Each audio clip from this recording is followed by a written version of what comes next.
back at the hilly. I can't PD and I can't find my willy. I'm just here for a little attention. Yeah, I got severe hypertension. So why you trying to get to know a Higgy better? Canton whores, Bella's mom and 𝗵𝗵𝗲𝗃𝗃. I don't know, I'll give it a go. ATF's big show, I ain't no hoe. I don't need a new man with the double D rack. Never mind, Higgy, your game is whack.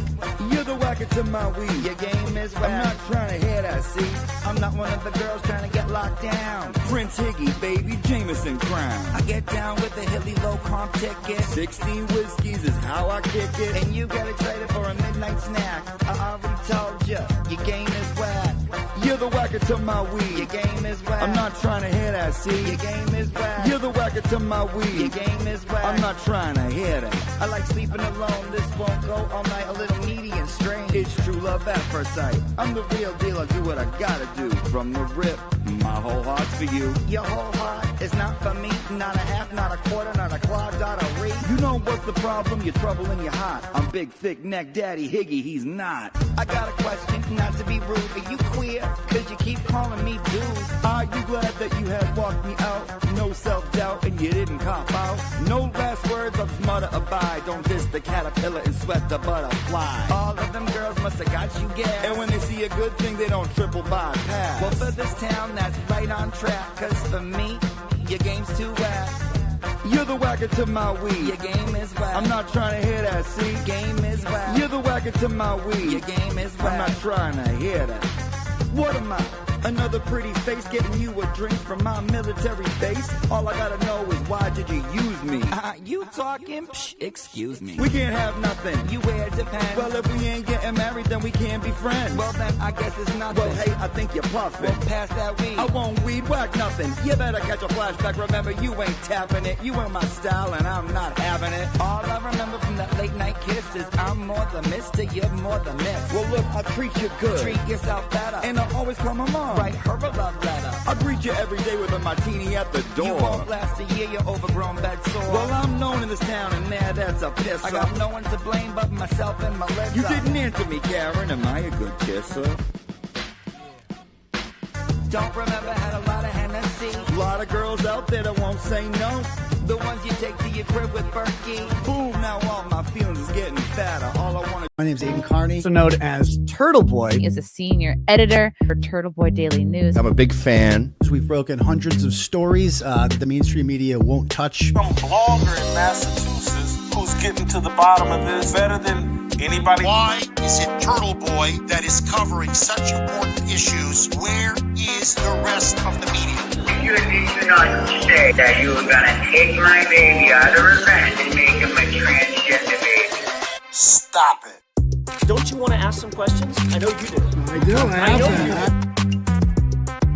People don't like the things that I say and want me to stop saying them, but I won't. I'm never gonna stop. These are the kind of stories that must be told.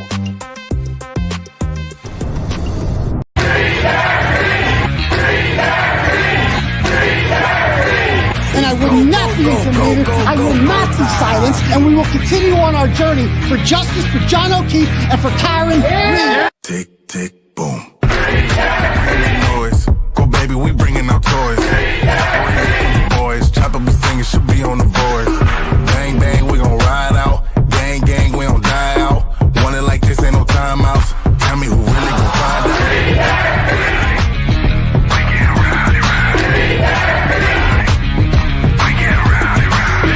We be disturbing the peace, working, we serving the streets. Karen Reed has supporters who've shown up in large numbers. Tick, tick, boom. Hard body, and not scaring nobody. You make me resort to wildin'. You must be blind by the diamonds. I didn't want it to be this way, but y'all won't need to try this, so it's no way around it. You the loudest one, it's going quiet.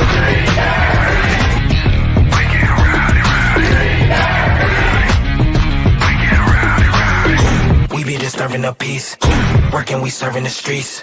About to go ahead, going beast. Bang, bang, leave you sleep. This is the first time I think I've ever seen this. An outpouring of support for someone accused of murdering a Boston police officer. Unbelievable situation. Never seen anything like it.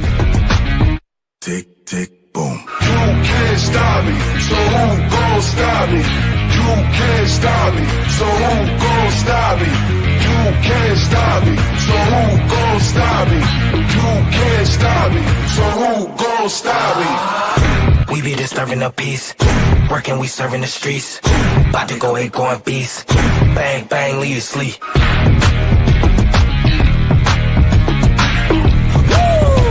It's go, go, go, go, go, go, go time.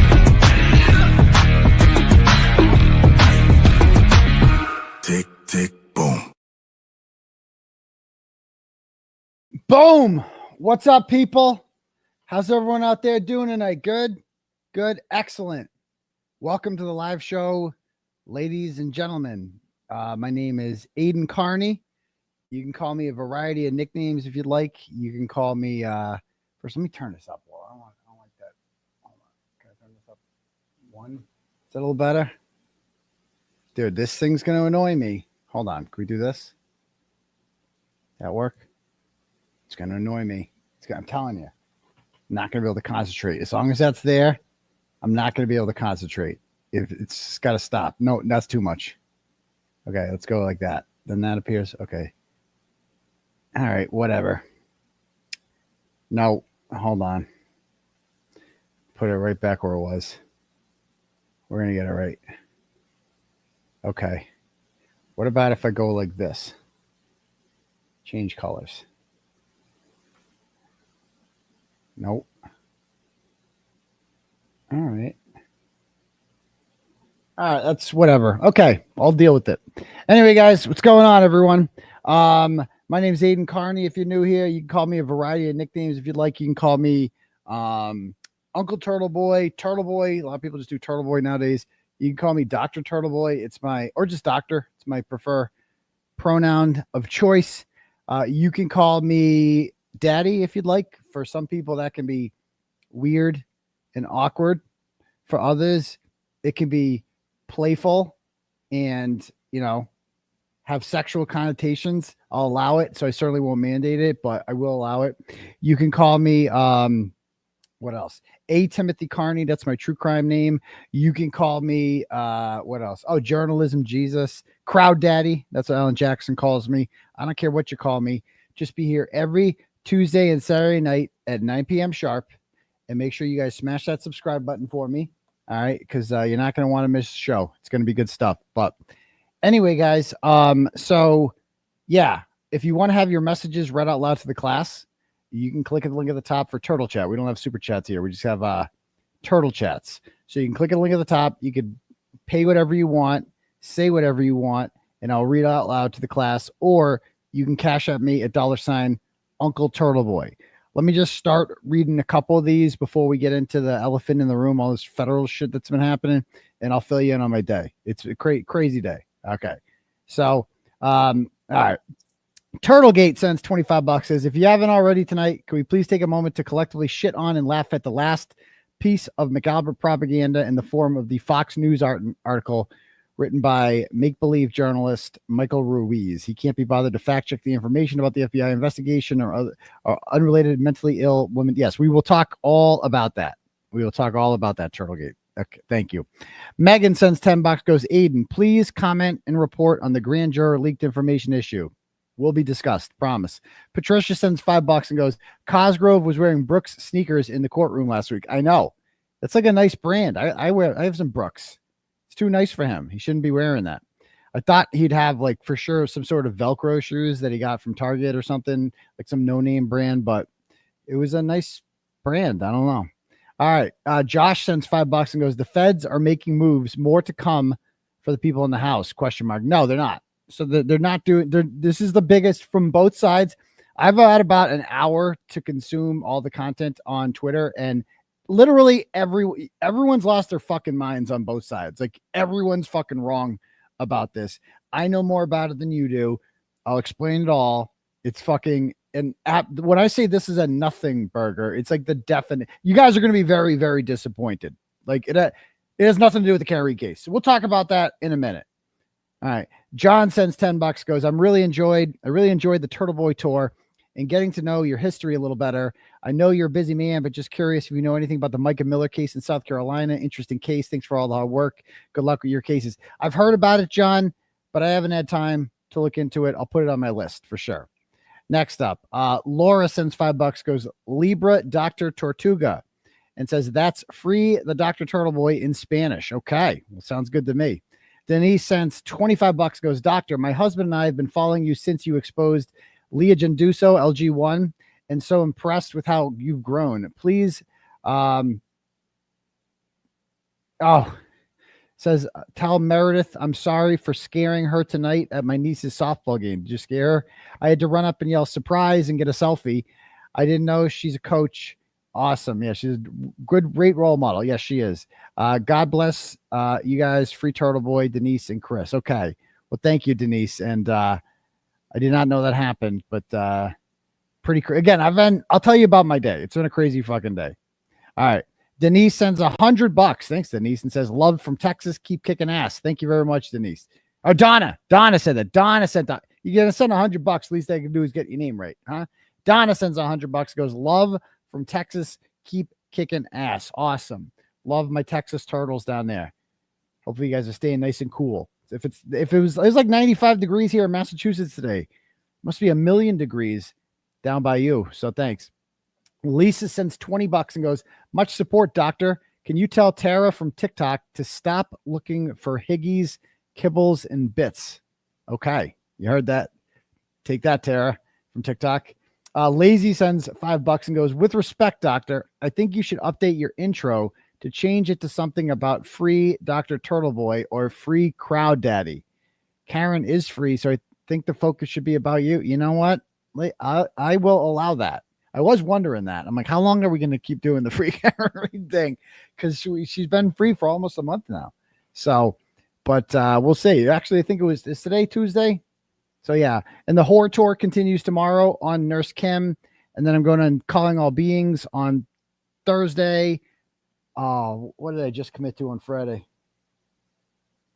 I think I committed to, was it Aussie Insider at 12:30 p.m., like midday. I'll let you know. But I got to get a little more organized. It's been a crazy day. So if anyone else wants their messages read, again, I'll refresh those in a bit. I kind of want to get started. And you can cash at me at $ Uncle Turtleboy. Okay. All right. All right. Cool. All right. So let's just jump right into this real quick. Okay. You guys might have seen all over the news that a grand juror was indicted. I don't know if indicted is the right word, or she was indicted, right? I mean, did a grand jury indict the grand juror? I don't know. Let me pull this up real quick.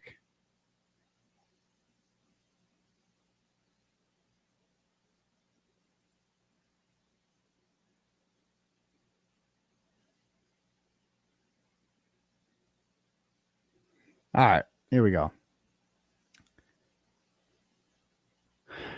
All right.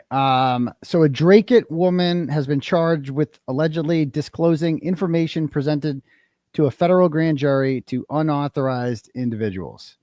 Jessica Leslie was charged on July 11th with 1 count of criminal contempt. She has agreed to plead guilty and will make an initial appearance in federal court in Boston at a later date. A plea hearing has not yet been scheduled by the court. According to the charging document, on various dates between August 11th, 2022, really important date, and March 4th, 2024, the defendant disclosed sealed information to unauthorized individuals, including the names of various witnesses appearing before a federal grand jury, the substance of witness testimony, and other evidence presented to the grand jury in violation of the federal rules and court order. The charge of contempt provides for a sentence of any term of years in prison, 5 years of blah, blah, blah, blah, blah. Okay. Leah Foley and Ted E. Dox, his name is Ted E. Really? Ted Dox, special agent in charge of the FBI. Boston made the announcement. Okay. So again, she's taking a plea deal in which she's getting, it doesn't say here that she's getting like 1 day in jail. The Boston Globe reported. Let me go to Boston Globe. All right. I know it's on the Globe. Where'd it go, huh? Hold on. Does this sit down here?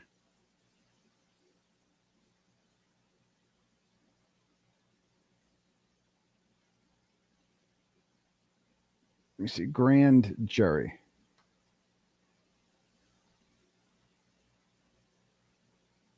Okay, let's pull up the Globe's article on it.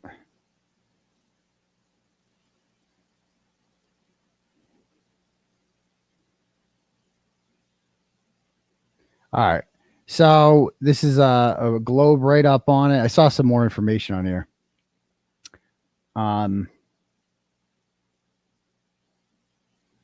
A grand jury that a woman who sat on the grand jury has been charged with criminal contempt for allegedly leaking information about the secret proceedings, but they don't say what proceedings. And this is important. Okay. They agreed, the defense agreed to recommend that she be sentenced to 1 day deemed served, meaning she will not spend any time in prison if the judge adopts the recommendation, which I assume they will. So there's that. She's accused of disclosing sealed information about the secret grand jury proceedings, like I said, from 2022. So we read all that already. They did not disclose that she was sitting on the grand jury hearing evidence about the prosecution of Karen Reed. Attorney 𝗵𝗄𝗆, who represents her, declined comment. She has been charged in an information, a federal charging document that signals that a plea agreement has been reached. A change of plea has yet to be scheduled. All right. Blah, blah, blah. Reed. Okay. Chloe.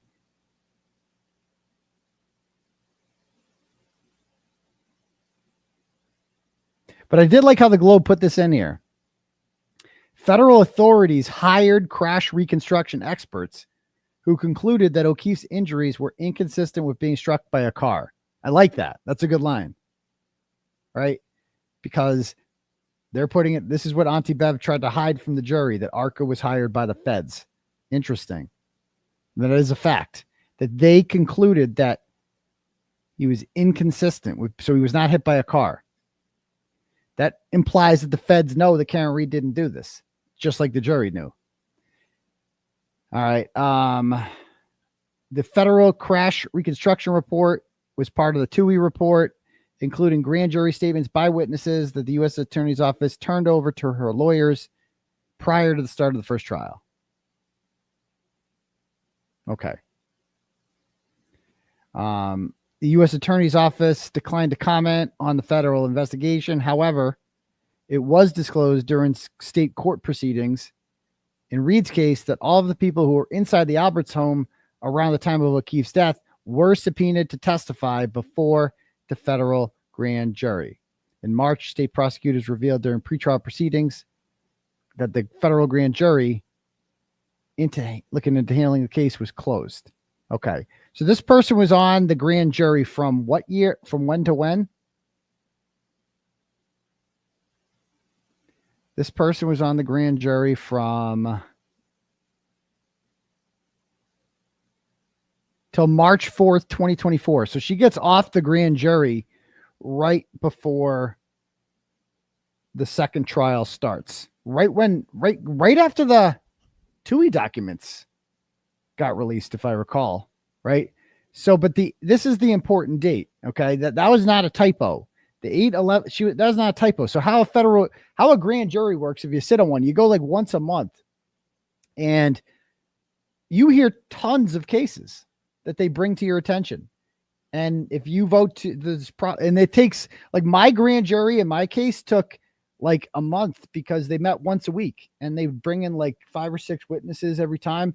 and they would testify in front of the federal grand jury. And then when they're out of witnesses, they're like, okay, we want you guys to indict on this. And they vote whether or not to indict. And that's how it works. So this is before the first trial. I know this is before the first trial. I said that, didn't I? So that is when so that means March 4th, she's kicked off, but we know that the grand jury did go on after that. However, that means she was caught on March 4th because they kicked her off the grand jury. So I have some information on this. So I'll give you the tea. Here's what I know. Okay. For starters, number one, the information that was posted online about this has nothing to do with the Karen Read case. This grand juror sat in on the Karen Read trial, right? But what got them in trouble was an online post, and I have verified this, about the CDL scandal. You guys remember the CDL scandal? When did that happen? The state police CDL scandal, Department of Justice. Let's see. When did that happen?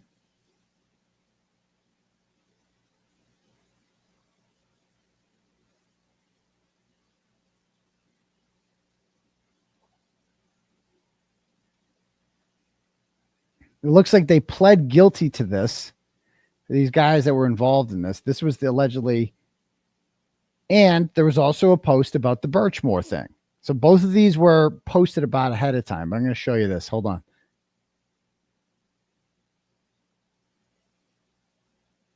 Looks like a retired trooper was convicted of extortion with the CDL scheme. But when were they first charged?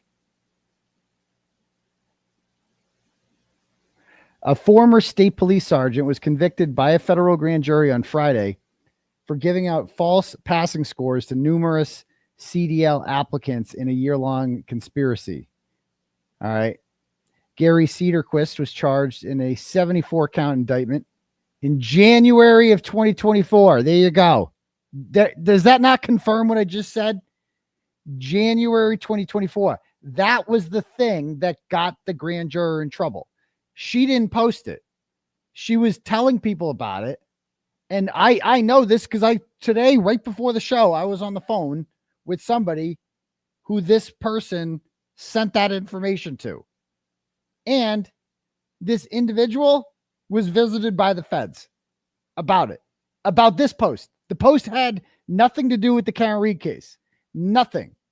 And they came with receipts. And they're like worried about it. Like the FBI showed up at their door, wanted to look at her phone. It's a fucking, it is a buzzkill. Like this is the biggest but I can't stand watching it. I go online and everyone on both sides, like our side is like, oh man, feds are coming. They're going to get all the McAlberts are all going down. And then the retards on the other side are saying, oh, they're coming after, oh, they're going to get Karen Read and Turtleboy and all this shit. They're not, none of that's happening.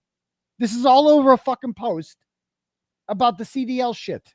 This is a fucking fact, an undeniable fucking fact that this is how this started, was the CDL thing. Now, the woman who is in trouble here, Jessica Leslie, right? She was on the Karen Read grand jury because you're on they sit you down for a grand jury.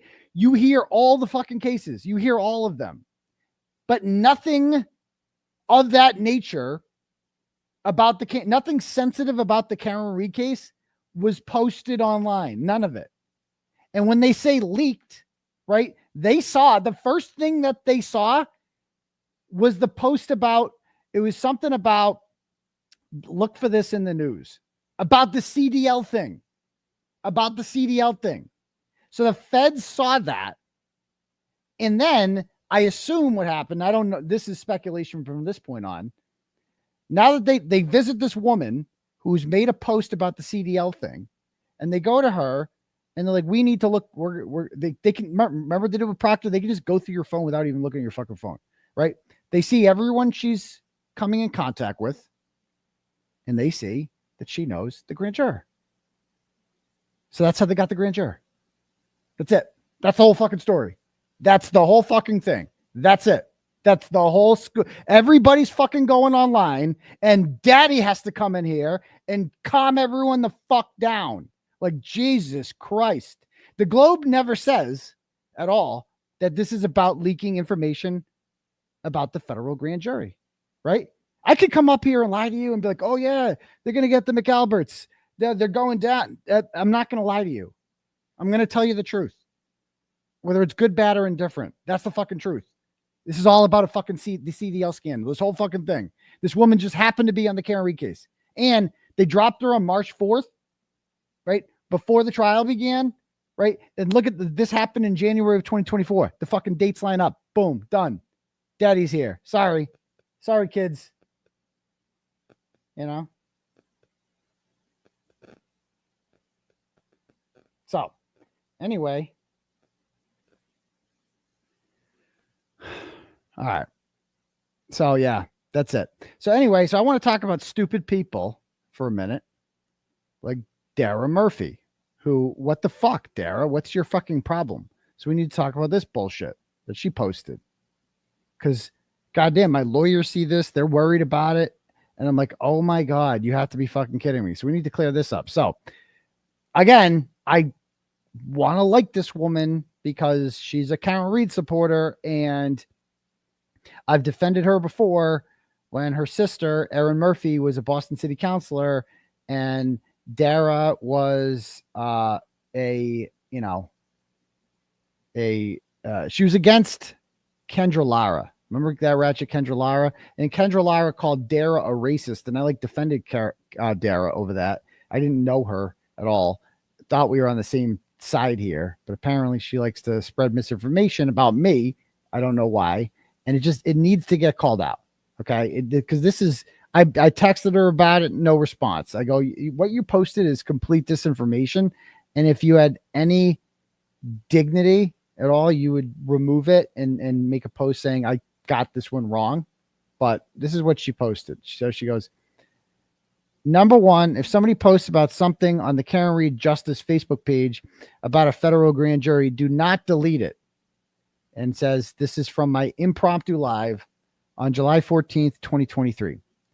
2 years ago yesterday, Aidan Kearney learned about a potential source of leaked information from the federal grand jury associated with the federal investigation into the Karen Reed case. He implored his audience and followers to never delete comments or shut down attempts to contact people who might be leaking sealed info from the federal grand jury, saying, quote, if we're trying to help Karen Reed and help them win this case, do not take comments down like this. So you want to hear the real fucking story behind this post, Darragh, since you're taking a comment I said 2 years ago and figuring and kind of doing your own, I'm an internet detective. Look at me as I try to figure this out. Here's the fucking story behind that. Here's the whole fucking background.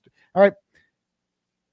In July of 2023, on the Justice for John and Karen Facebook group, this is back when the old one that Sean McDonough was an admin on, right? This is how the fallout with me and him began.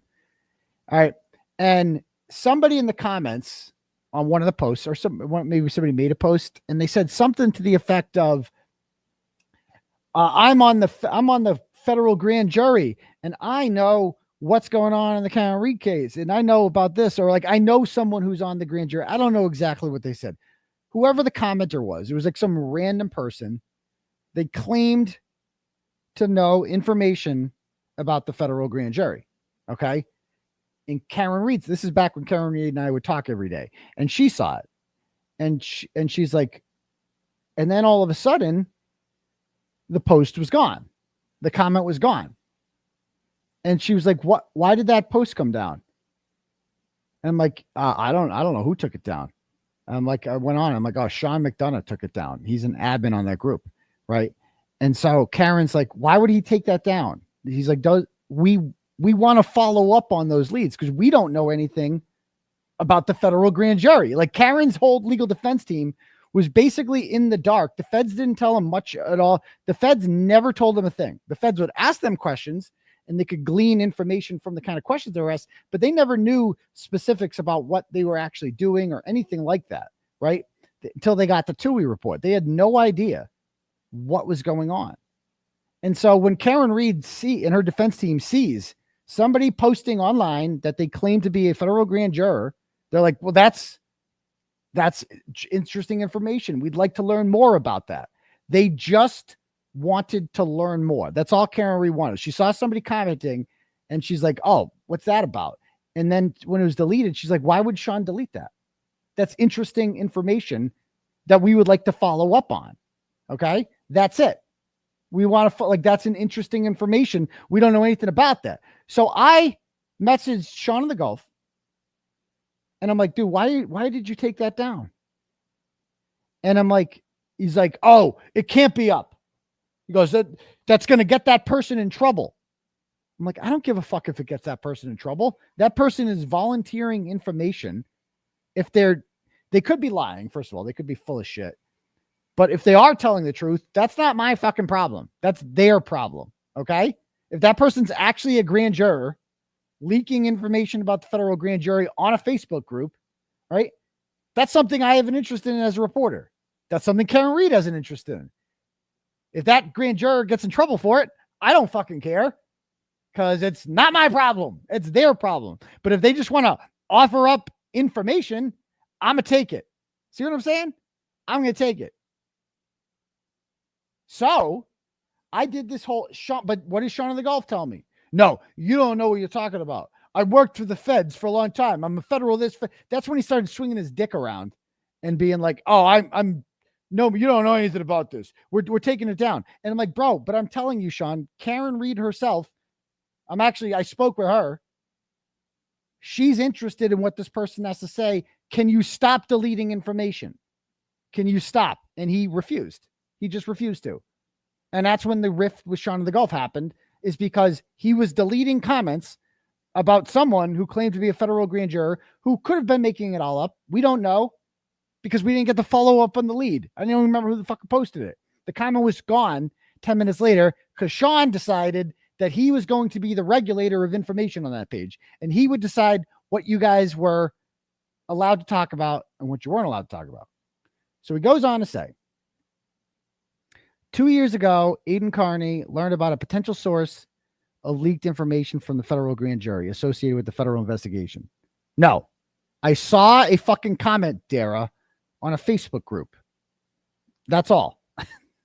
He implored his audience and followers to never delete comments or shut down attempts to contact people who might be leaking sealed info from the federal grand jury, saying, if we're trying to help Karen Reed and help them win this case, do not take down comments like that. Exactly. There's no it's not our job to fucking regulate Facebook comments. We don't have to do that. If some grand juror wants to come forward and offer up interesting information that no one knows about, I'm going to listen. That's what I'm going to fucking do because I'm a journalist and you're all going to listen too because it's interesting information. Of course, we're going to want to know more about that. If they're just offering it up, we don't even have to do anything. I don't have to contact anyone. I don't have to make a phone call. I don't have to promise anonymity. Some guy's just offering this up, so I'm going to fucking listen. What the fuck is so hard to understand about that, Darragh? She goes on to say, the whole video is linked. We don't know yet who 𝗄𝗄𝗄𝗍𝒂, a federal grand juror who admitted to breaking federal laws by leaking secret testimony, who 𝗄𝗄𝗄𝗍𝒂 shared the sealed information with. But Turtleboy's live video from July 2023 seems very relevant 2 years ago. No, dipshit Darragh, it doesn't. I know who she leaked to because I talked to the woman one of the many people she sent this information to about CDLs. You fucking retard. Oh my God. Stop with the internet detective shit. Just let daddy fucking report. That's what I fucking do. You're not a fucking reporter, Darragh. You're not. You're some fucking idiot on Twitter who can't shut the fuck up. Okay? Just let daddy fucking handle this because this is what I fucking do. Because sometimes somebody has to be the fucking adult in the room and come in and fucking end the internet speculation and the fucking bullshit. Jesus fucking Christ. Goes on to say, she quotes me. When I say trust me, that means trust me. Remember when I did that whole speech about trust me? That's what I was talking about. I was saying, I couldn't say at the time, I speak to Karen Reed regularly. She's the one that's interested in reading this shit. Her defense team would like to learn more about the federal investigation because they don't know much about it. So they like to learn more about it. So when I say trust me, I mean trust me. I'm talking to Karen Reed, okay? And when I say that, That's me kind of covertly telling you I have something, okay? I can't tell you what that something is, but you need to trust me. Yeah, what that something is I talked to Karen Reed. That's what the something is. I'm publicly pretending like I don't at the time, but I was, and that's why I was saying, just trust me. I can't tell you that I'm talking to Karen, but I'm talking to Karen, and so we both would like to read more information about this, so just trust me, bro. Just fucking trust me. Just shut the fuck up and trust me. What the fuck is wrong with you? Oh my fucking God. Jesus Christ. I fucking hate these people. The other day, somebody on the private Facebook page posted something about a grand jury. Somebody said that I spoke to someone who's in a grand jury, that's in a grand jury for the Karen Reed case, and they meet every Thursday, okay? And that comment was deleted. If somebody makes a comment about giving information about a federal grand jury, that comment needs to stay up. Yes, it should. Why the fuck would that get deleted? If I see comments like that, I could contact that person and I can have a conversation with them privately, okay? Exactly. I can say with 100% confidence that the defense probably wants these comments about the federal grand jury testimony up there because they don't know anything about that, what's going on. Exactly. So if they could find bits and pieces of information, you don't think they're following that page? Trust me, as in trust me. The defense agrees with me. I'm kind of speaking like they're in agreement. I can't say that they're in agreement with me because I'm doing this whole public front. Like I don't talk to Karen Reed all the time, but I fucking do. Okay? So that's what I'm saying. Me and Karen Reed both wanted the tea. That's all we fucking wanted. We wanted a little bit of tea. We were really interested in seeing what this fucking person has to say. Maybe they're full of shit. Maybe they're not. Maybe they're onto something. I don't fucking know. We won't know. We'll never know because Sean of the Golf is an asshole who took the fucking post down. And no, I will not fucking breathe. This is just the way I talk. Welcome to fucking Turtle Boy. Go back and watch my videos for the last 6 fucking years. You guys have gotten too used to polite, calm Turtle Boy. Okay? When you come at me with fucking bullshit, I yell. That's what I do. And Darragh needs to take a fucking lap because this is pathetic.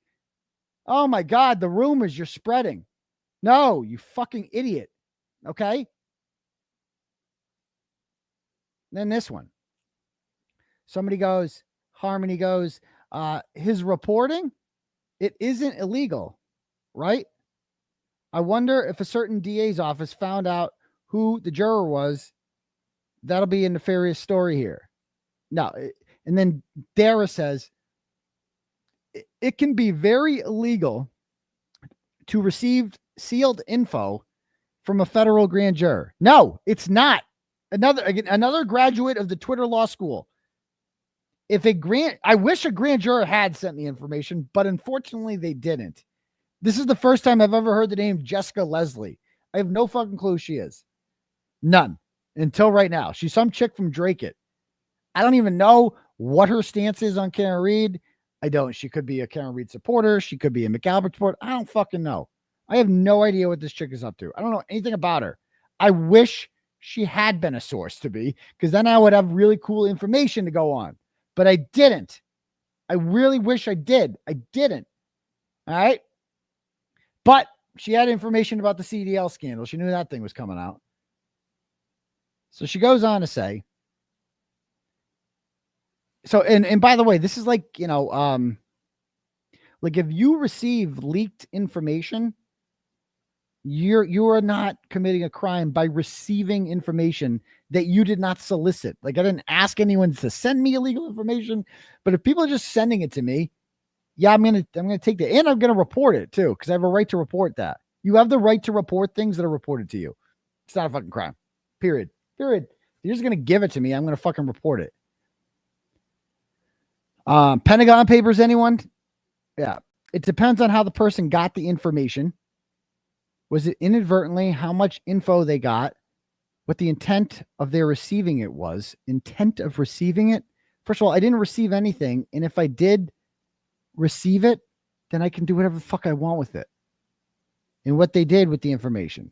Obstructions of justice and or criminal contempt of court are the most common federal charges stemming. Okay, she's a real law school expert. It is often illegal to disseminate sealed info from a federal grand jury. Not every instance is charged or prosecuted. Disseminate and received are two very different things.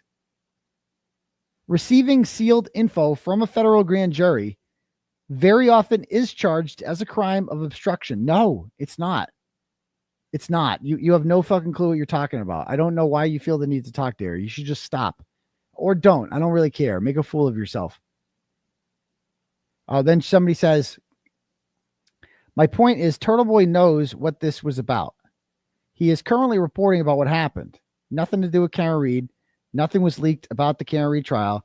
It was strictly about the CDL case. How does he know to this? Because, Darragh, right before I went live, I spoke to someone who got visited by the FBI and had her phone taken. Why? Because she had posted about the CDL thing on Twitter. She showed me the fucking tweet. She's like, this is the tweet that they asked me about. They visit the people that Jen McCabe thought were insurance salesmen. They visited her too.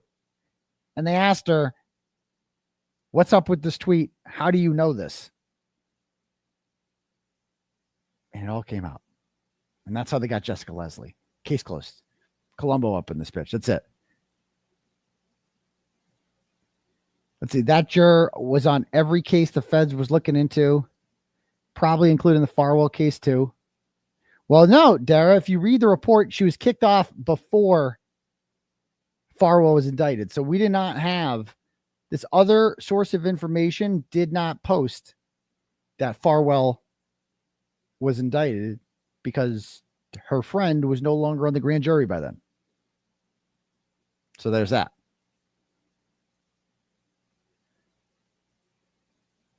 It often is illegal to receive grand jury docs.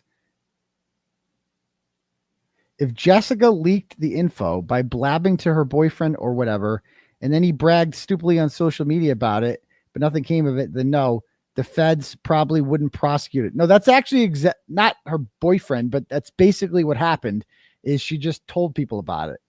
And then they posted about it on Twitter. That's how she got caught. But this big splashy press release and the fact that Leslie made a very good plea deal with them makes me think there's another big shoe to drop in this story. I mean, is she implying that I'm going to get arrested? Go ahead. Go ahead. You got my phones anyway. Go ahead. Look through them.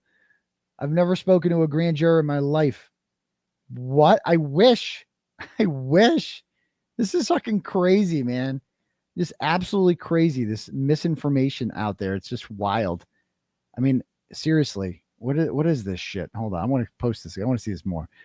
What else is she saying? How does he know this? That's because I'm what's called a reporter, Darragh. You just ask people things. Listen to the video if you don't believe me.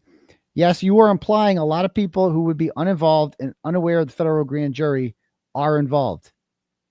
Turtleboy was talking about the Norfolk County grand jury. No, I wasn't. I was talking about the federal grand jury.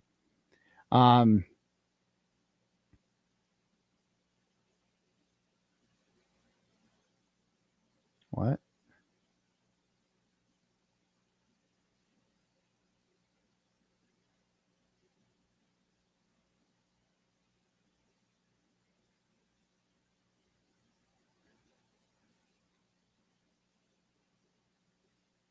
Oh my God. People just have too much speculation out there.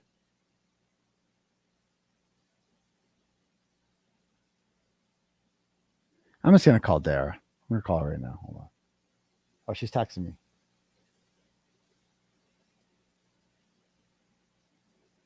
She just texted me and said, how do you know what case Jessica was leaking about? Because I just said Darragh on my show.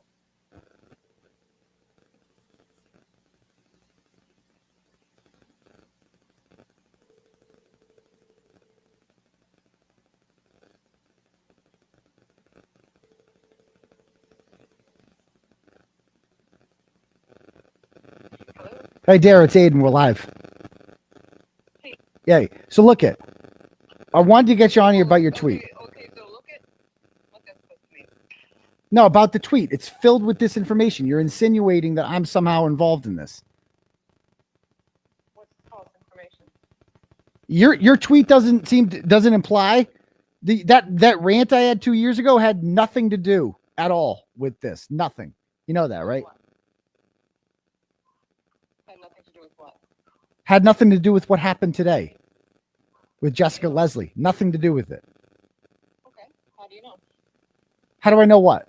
That had nothing to do with it? Nothing to do with what happened. So my rant 2 years ago was that Sean on the Gulf was deleting comments on the Facebook group, right, that were from someone claiming to know a grand juror. And Karen Reed saw that. And then she saw that the comments were deleted, and she said, "Where did the comments go?" And I said, "I don't know. I guess Sean apparently deleted them."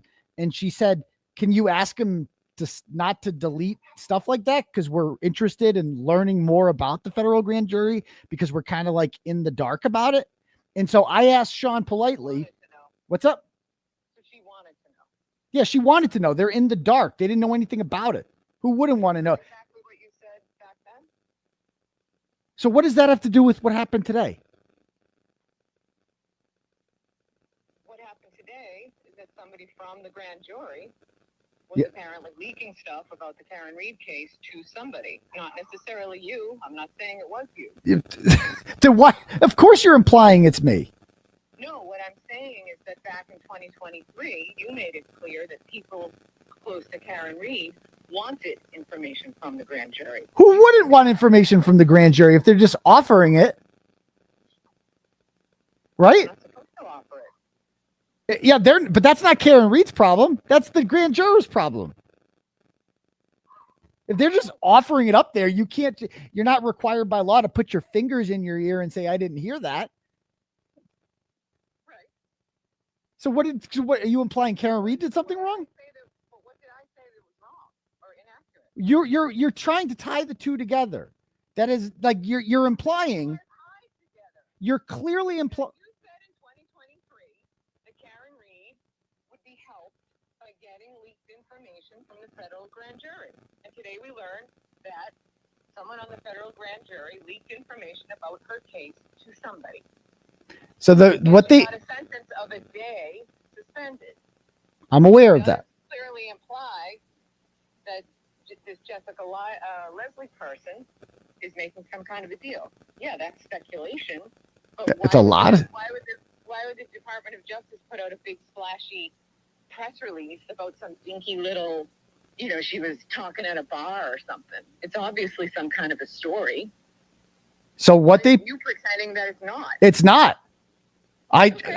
So I talked to the person that was visited by the feds today, who is a friend of 𝗄𝗲𝗄𝗏, and the post in question that she got visited by about the FBI was a post about the CDL thing. She knew the CDL thing was happening. Should you be saying all this? Yeah. 𝗄𝗲𝗄𝗏 made a deal that was really, really helpful to her. She's not facing time in jail, and she's not getting fined because she made a deal. And now you're sharing stuff that she told someone else about what she was actually talking about? She didn't tell anyone else this. What are you talking about? Your source, no. Because my source had her phone taken by the feds. And so they could see her communications between my source and 𝗄𝗲𝗄𝗏. And so the Globe got it wrong today because the Globe sources are. Oh, because God forbid, the Globe, as we all know, is a beacon of truth and fucking honesty. They are, but that's what they reported. Are you saying that they're wrong? I don't know who their sources are. And nobody knows who yours are either. Okay, so here's this, Darragh. So when this grand juror obviously sat on the Karen Reed grand jury, they sat on all of them. We agree with that, right? Mm-hmm. So the nexus of this information. Jury too, probably, depending on when that. Well, she was kicked off on March of 2024, so she wouldn't have sat on that.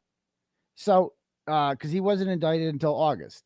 So, we know that the nexus of this investigation into the grand juror was a tweet about the CDL thing. That's how it all started. And from there, what? You're saying that's what started the federal investigation into this. The grand juror. That's correct. Yeah. So they showed me the tweet. It's no longer up. She told me the tweet, visited by the FBI about this one particular tweet. Okay. And then the FBI takes her phone, right? So then they can read all of her messages. So who do you think this tweeter is contacting? You mean Jessica? No, I didn't talk to Jessica. No, who's the tweeter? Well, my source is the person who wrote about the CDL. Well, how would they know what Jessica was talking about? What? They posted about something that only a grand juror would know. Yet they weren't a grand juror. Okay, I gotcha. So they obviously got this information from a grand juror, right? That it was Jessica who was sharing. Right. So they got this woman's phone, and that's how they found out who Jessica was. Yeah. That's the story. So if this Jessica person was sharing information about the CDL case. That's right. What makes you think she wasn't also sharing? Oh, she very well may have done that as well. But you're making it sound like this is somehow tied to my rant 2 years ago, which I don't appreciate because I had nothing to do with this. You're clearly implying that I knew something I shouldn't have known, when in fact, I didn't know a goddamn thing. No, I'm clearly implying that you were sharing information to your listeners, that you had inside information from Karen Reed's team, that they wanted the information. Of course, that's just common sense. Of course they want information. It came out that someone on the grand jury was sharing it. I am not saying that you're the person who was the go-between between Jessica Leslie and the Karen Reed team. But the Karen Reed team my post made it clear. My post made it clear. You're not the person who did that, right? No, my post made it clear. You're not saying that? Not saying what? That you are not the person who was the go-between, directly or indirectly, between Jessica Leslie and the Karen Reed team. No, I've never met Jessica Leslie, never spoken to her. Who says met? Ooh, what? This is your bread and butter. Net? You didn't meet with her and receive documents? I've never spoken to, met. I don't even know who the fuck. What? Of course you didn't. Yeah. Right. What I'm asking is, were you involved in the transfer of information? No. Okay. Why would I be involved in the transfer of information? What evidence do you? You wanted to help the defense in any way that you Right. I was frustrated because we. 2023. And I was frustrated because we couldn't. The post was taken down by Sean of the Golf, and I'm like, what the fuck, dude? Some grand juror comes on here and it says is running their mouth about what's happening to the grand jury. We all want to know the tea. Of course, we're going to ask about that. Right. That's it. But unfortunately, and then 2 years later, it turns out that somebody was carrying information from inside the grand so jury. what the fuck does that have to do with my rant from 2 years ago? Because you are the one who revealed that Karen Reed's team wanted inside information. Wait, I'm the one who revealed. That's just common sense. Of course, Karen Reed's team would like to. The only one who would have known. How can you, out of one side of your mouth, say that you had nothing to do with this whole Karen Reed thing, and out of the other side of your mouth say fairly that you're the reason that you are the person who put the Karen Reed story on the map? Who else would it have been other than you? That did what? That did what you did in August 2023. You keep going back to this July 2023 as if, like, what relevance could that possibly happen? You put it out on blast that you were the person to talk to if you had info. You literally said that. Yeah, if you have info, come forward. And unfortunately, Darragh, not a single person has come forward. I haven't found out a fucking thing. If I knew, I wish I knew. You understand? Like, you're not getting this, that I wish I knew, and Karen Reed wishes she knew, but we didn't know anything. That's why I was mad that Sean took the post down. Did get something. What? At least according to the Globe reporting, Jessica Leslie's information did get to Karen Reed's team. No, it didn't. Well, according to the Globe. Well, that's not what the Globe quote says. However, two people familiar with the allegations confirmed that she was accused of leaking information related to Reed's case, not to the Reed team, but related to Reed's case. That means that she's on group chats with people. What? Very fair. I'm sorry. That's right. You're right. That is what the Globe says. It says that she's accused of leaking information about the Reed Not case. Not two. That's very different. I agree. Doesn't mean that it got to the Reed case, the Reed team. I agree with you. That's true. But in July 2023, you were looking for that stuff. Who wasn't? Who wasn't looking for that in July of 2023? Well, there was nobody with quite your reach who was doing it. Yeah, but everybody wanted to know. You would like to know in July. Sean would like to know. Everybody wanted to know about it. Right. Everybody wants to know everything. We'd all like to see the Epstein list too. Yeah, but we wanted to see it. So that's not the same. I don't get what you're saying. But either way, I would appreciate if you took the post down because it's incredibly misleading and it makes it seem. Misleading. You haven't said one little thing that was misleading. The only thing that I'd be more than happy to do is to say that Aidan Kearney flatly denies having anything to do with 𝗄𝗲𝗄𝗆 sharing of information about the Canton grand Well, do you deny it? Why should? How will I know? So why is my denial even worth posting about? Like that implies that there's some suspicion of me. There's no suspicion of me. The only possible thing that makes sense is that I add something that says that you flatly deny that you had anything to do with it. No, because I don't even want you doing that. First of all, everybody's listening, so I don't even have to do that. Shit, what you want me to do? What? Who gives a shit what you want me to do? I don't care. Okay, good. So like, you said you would appreciate it if I took the post. Yeah, I would appreciate it. But if you don't, you don't. It's okay. Right. Yeah. I'm just saying I would appreciate. I would be happy to add, whether you want me to or not, that you flatly deny having anything to do with it. I don't care what you post, but I don't think it's worth pointing out that I flatly deny it because that implies that there's some sort of speculation that I might have been behind it. There's none. But you're clearly insinuating that. If you had any dignity. Like what you said in July of 2020. If you had any dignity, you would point out. I'm a Boy Scout who would never do anything like that. Do anything like what? Like what? Look for and welcome and ask people to share information with you that they're not supposed to share. Oh, you mean like a reporter? Yes. Oh, yeah, that's fucking crazy, right? That I ask for information? Oh, my God. On the one hand, you're saying, how could you possibly insinuate that I would ever do anything like that? And then the next sentence out of your mouth is, well, I'm a reporter. You're clearly insinuating that I'm in some sort of trouble here and I'm under investigation. I am not. No, that's exactly. Stop playing dumb with me, Darragh. Look at your fucking post. What would you be under investigation for? I don't know, Darragh. Look at the way you worded this post. You go, oh. Who broke the rules. Oh, but then you're clearly implying that she gave people up, right? Because she only got a day? Maybe, yes, she may. But so that's clearly the implication. But you don't know that. You have no information on that. So you're just speculating, and you're doing it to make it seem like I'm the one that she's like giving up. You get that? Okay. That her receiving such a crazy light sentence is interesting. Okay. Yes, that's a speculation, as I said. Okay, but you know what you're doing. You're making it. You know exactly what you're doing. You can try to be sly with me, but we can see exactly what you're doing here. Oh, okay, okay. Well, to be clear, that post 2 years ago was just asking Sean of the Golf to stop removing interesting information, and you're trying to make it seem like that post, like I'm somehow still talking to these grand jurors today. That's clearly what you're trying to make it seem like. Okay. Okay. So you agree there is zero evidence at all to suggest that I'm under any sort of investigation. Zero. Investigation for this, I have no idea about. But you have zero evidence to back up that up, right?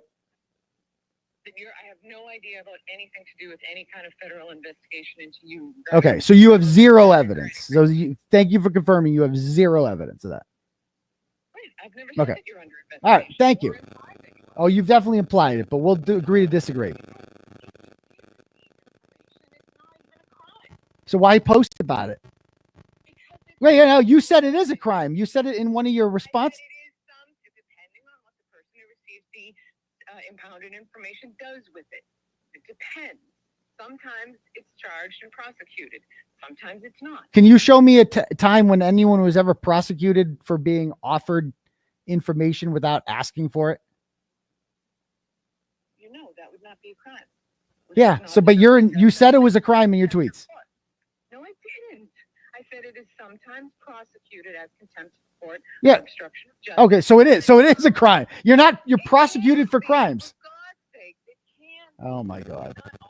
Okay.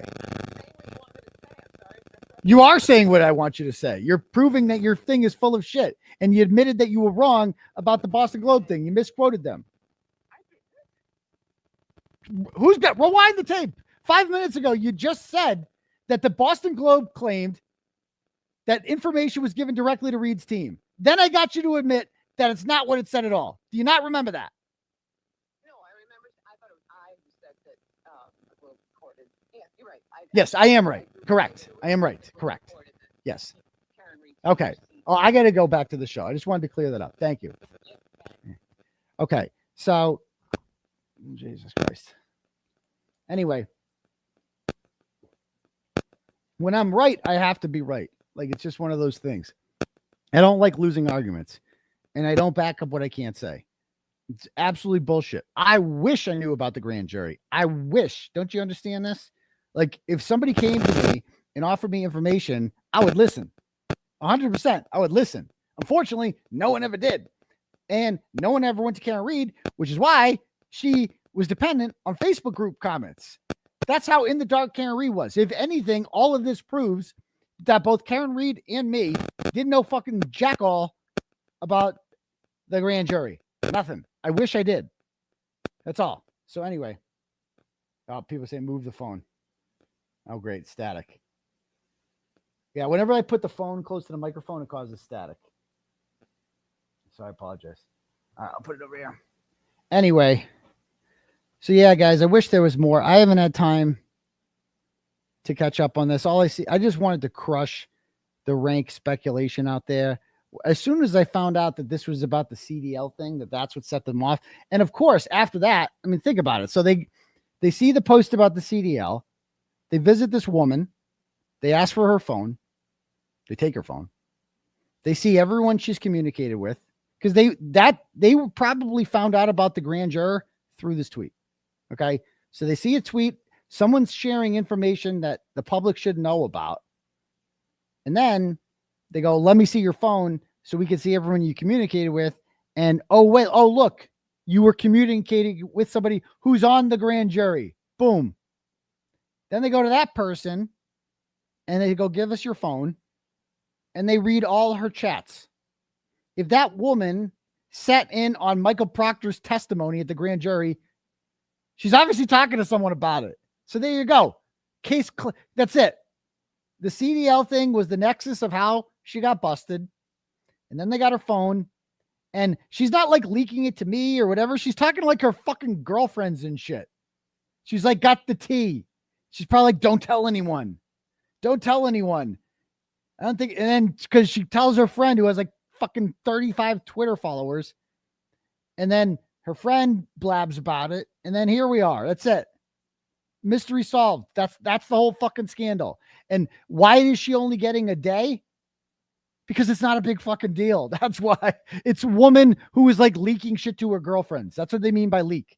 They're not like leaking shit to anyone on the McAlberts. They're not leaking shit to Karen Reed. They're not leaking shit to me. It's just a girl who's on a cool grand jury and she just wants to tell some friends about it. That's fucking it. That's the whole thing. That's the whole thing. Why do you, now it makes perfect sense why she only got 1 day. Done. Boom. Hang up. She's in a, bro, you're like 5 minutes behind. Okay. And I don't hang, and don't tell me to hang up. I keep seeing that in the comments. I will argue with people as long as I feel free to do so. And you will sit there and you will swallow that shit. You'll consume it because there's nowhere else for you to go. So just sit down every Tuesday and Saturday night and eat your vegetables. Okay. Eat it. Eat it. Anyway. So that's that. All right, cool. Glad we cleared that up. But then I saw Krusty and them posting, not that anyone should listen to her, but the antis are having, so let's look at what the antis are saying. Let's see. Okay. Not that anyone should ever listen to this moron, but okay. So let's see what they're saying. Every news outlet in this country is reporting it's the Karen Reed case. She very well could have been leaking other info too. Yes, she's leaking info to her friends. Mystery solved. Aidan Kearney and Karen Reed always knew who was being called into the grand jury. He reported when Jen McCabe testified. How would he know this? Of course he's involved. So I did have a source at 𝗃𝗁𝗄 who actually works there, who saw, I don't know if it was Jennifer McCabe, they told me testified. It was in like, Jennifer McCabe went first. There was a sighting. First of all, they walked through the front door in South Boston. It's like right in the seaport. Kind of hard to miss. People see shit and they tell you shit. That's it. That's the source. Boom. Got it. I don't know what Jennifer McCabe said. I wish I did. And by the way, 𝗵𝗂𝗏 is the one who's always posting. He's always claims that Josh Levy himself did the federal grand jury and that he's real hung up on. He goes, oh, the federal grand jury had a printout of a Turtle Boy Daily News article on a board or something like that. He always says that. How would he know that? Is he making it up? I don't know. But if he has a source telling him this shit, then sounds like 𝗵𝗂𝗏 knows more about the federal grand jury than I do. I'm just saying. I don't want to get outsourced by 𝗵𝗂𝗏, but that appears to be what happened. Okay. If you think that a federal grand juror breaking a protective order and leaking info has anything to do with anyone not named Aidan Kearney and Karen Reed, I want to personally express my sympathy for the brain. Oh, okay. Says the crust. Trust the crust. And then what's this? Was it June 18th, 2025. So she said she was found not guilty. Oh, this is some serious cope. Not innocent because she's not. The jury says otherwise. Civil liability because she did it. She hasn't been civilly liable yet. Let's see how the witness intimidation. Yeah, how's that witness intimidation stuff going? Not going well? And federal stuff looming over her works out. What federal stuff looming over her? This is completely unrelated to Karen herself. Like, this is on the juror. Like, this is entirely on the grand juror. And it's like, why are they even announcing this? I think they just kind of want to send a message to grand jurors. Like, you can't do this if you're on a grand jury. I think they just kind of want to send the message. But they also are sending a message by one day because they're like, yeah, it's not that big a deal. It's like, she definitely shouldn't have done that. And we are going to make an example out of you by like kind of smearing your name a little bit and putting you in the media. But at the end of the day, like, let's not get carried away. You told some girlfriends on a group text about, oh, Michael Proctor testified today, something like that. I mean, I assume that's what this was, but we all found out anyway. Anyway, so there's that. Okay. Let me read some turtle chat, shall we? And we'll get into some other stuff. I didn't see, I'm going on Melanie Little, by the way, on Sunday at 7. I'm really looking forward to that. I saw all the cupcake people in my chat earlier. And I didn't get a chance to listen to her stream because I was too busy talking to this fucking source, but, I'm not sure what you guys chatted about there, but again, I'm sorry if I like crushed everybody's like, whatever, I mean, I could cut up here and be like, yeah, oh, feds are coming any day now. I could do that whole thing. I could totally do that whole thing where I get up here and I'm like, I pull a Sean on the golf and I lead you to believe something bigger is going to happen. I got to report what I know. Like, when I actually talk to somebody who got visited by the feds, like, bro, how am I not going to talk about that? Anyway, so that's going to be good. All right. Let's read some turtle chat, shall we?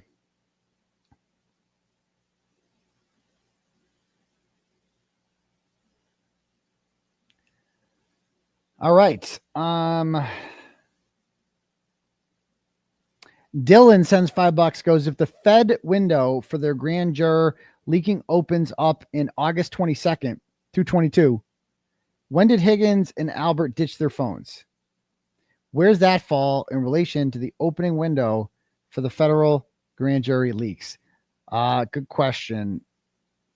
I don't know, but there was no grand jury into Karen Reed in August of 2022.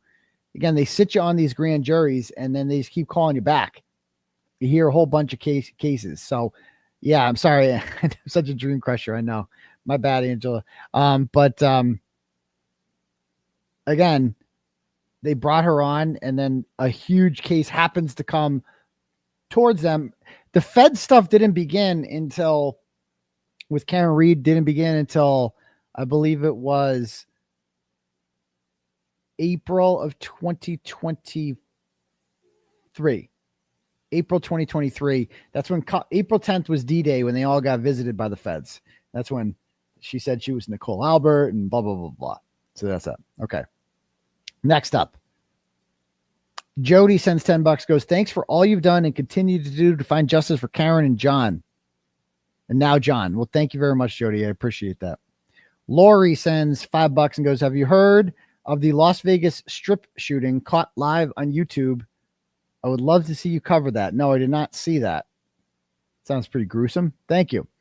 Woohoo Worldwide sends $25, goes, did you notice in Morrissey's old video that he tries to exonerate everyone by name except Higgins? Sending a fat woohoo. Yeah, that's interesting. He never mentions the name Higgins, because that's when they were like, what about well, we weren't really mentioning Higgins much because I didn't know much. I didn't know about what to say about Higgins. I didn't know at the time about the text messages with Higgins. It's one of the only things Karen Reed was not honest with me about, was the Higgins thing. She never mentioned a word about that to me. I found out about that through the trolls. And maybe she's just embarrassed. I don't know. But like, I kind of wish she did say, because that's like a big piece of the puzzle. It's like immediately gives motive to Brian Higgins. Because prior to finding out about those text messages, I didn't really understand Brian Higgins' role in all this. But it became a lot more clear after that, and after I saw the waterfall video. All right. And we found out Brian Higgins is probably the person we've learned the most about as this whole thing has gone along. Okay, next up.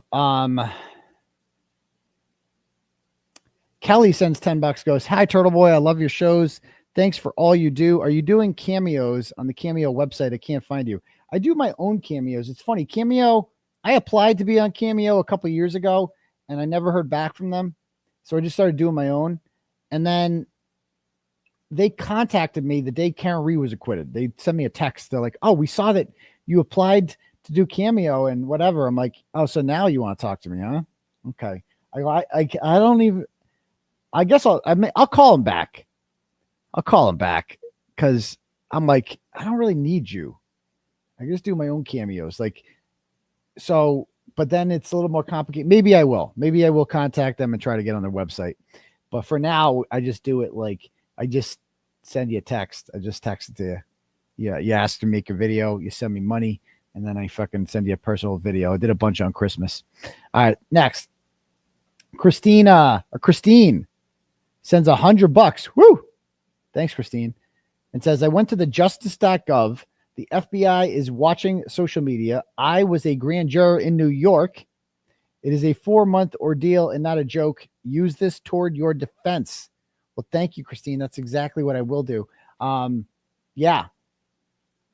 I mean, the FBI absolutely, if they're this one account where they saw this CDL tweet was not even that, like, it was not a big account at all. The tweet got a bunch of attention, but it was not that big a one. So thank you.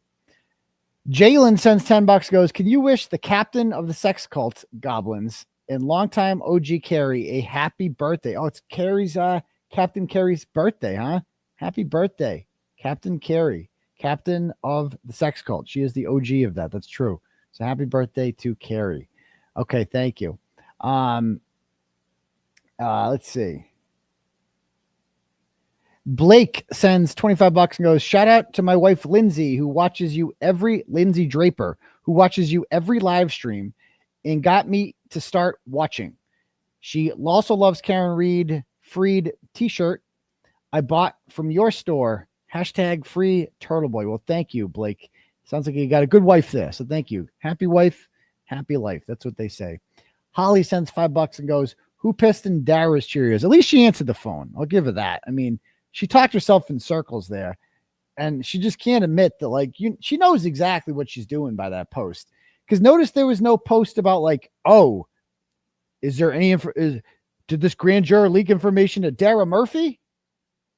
Well, no, because she hasn't been accused of it. Just like I haven't been accused of it. Like, it's just, Why even mention my name at all? I have nothing to do with this grand juror. Zip, zilch, nada. That was just me saying I'd like to learn more about the grand jury. It's the exact opposite. So she goes, isn't this the same woman who was going after Meredith last month about 𝗵𝗲?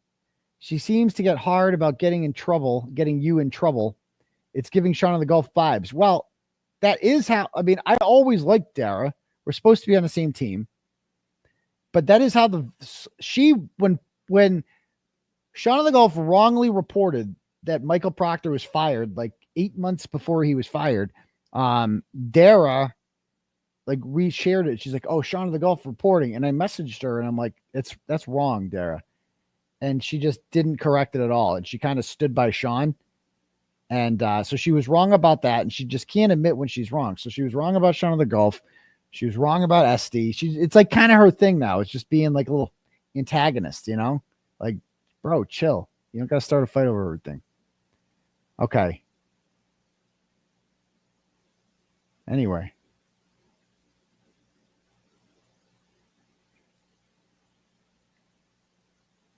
Oh, yeah. And here's how you know, Darragh, here's how you know that your tweet is filled with disinformation. Okay? Look who's retweeting it. 𝗵𝗏𝗏. That's who your reporting is appealing to right now. 𝗵𝗏𝗏. So, good job. Good job. Okay. Next.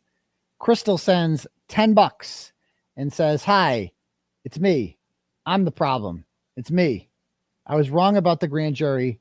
Should I delete my X comments or leave them as a permanent record to my hopeful ignorance?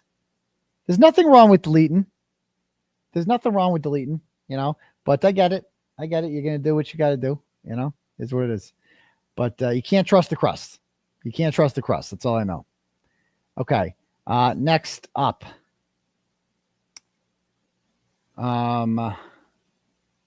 Casey's wife sends $5 and goes, Uncle Daddy Turtleboy, we need new and better merch, please. Yeah. Do we?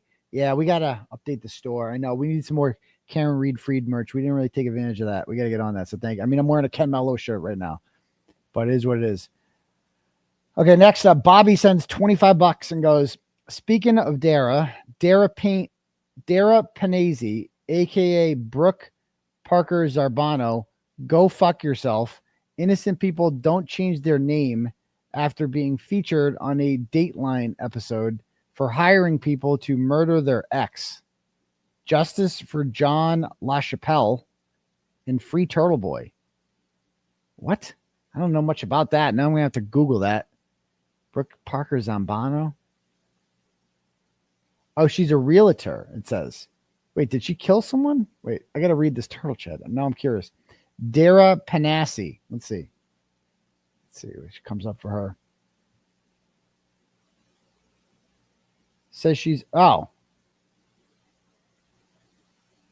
Now I'm curious. Now you've brought me down this trail here.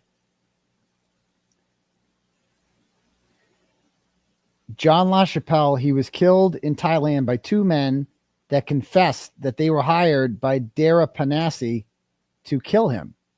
There was a warrant out for her arrest in Thailand. However, the suspects walked on a technicality before they could extradite her to the United States. She has since changed her name to Brooke Parker Zarbano, residing in Melrose, Mass. She continues the pattern of dating men she works with, recently divorced from her husband, and continues to work for his realty company. Wow. What's this about? Now I got to see this. It takes 20 hours or more. As an experienced investigator. Blood all over the... You did? I did. As the investigator.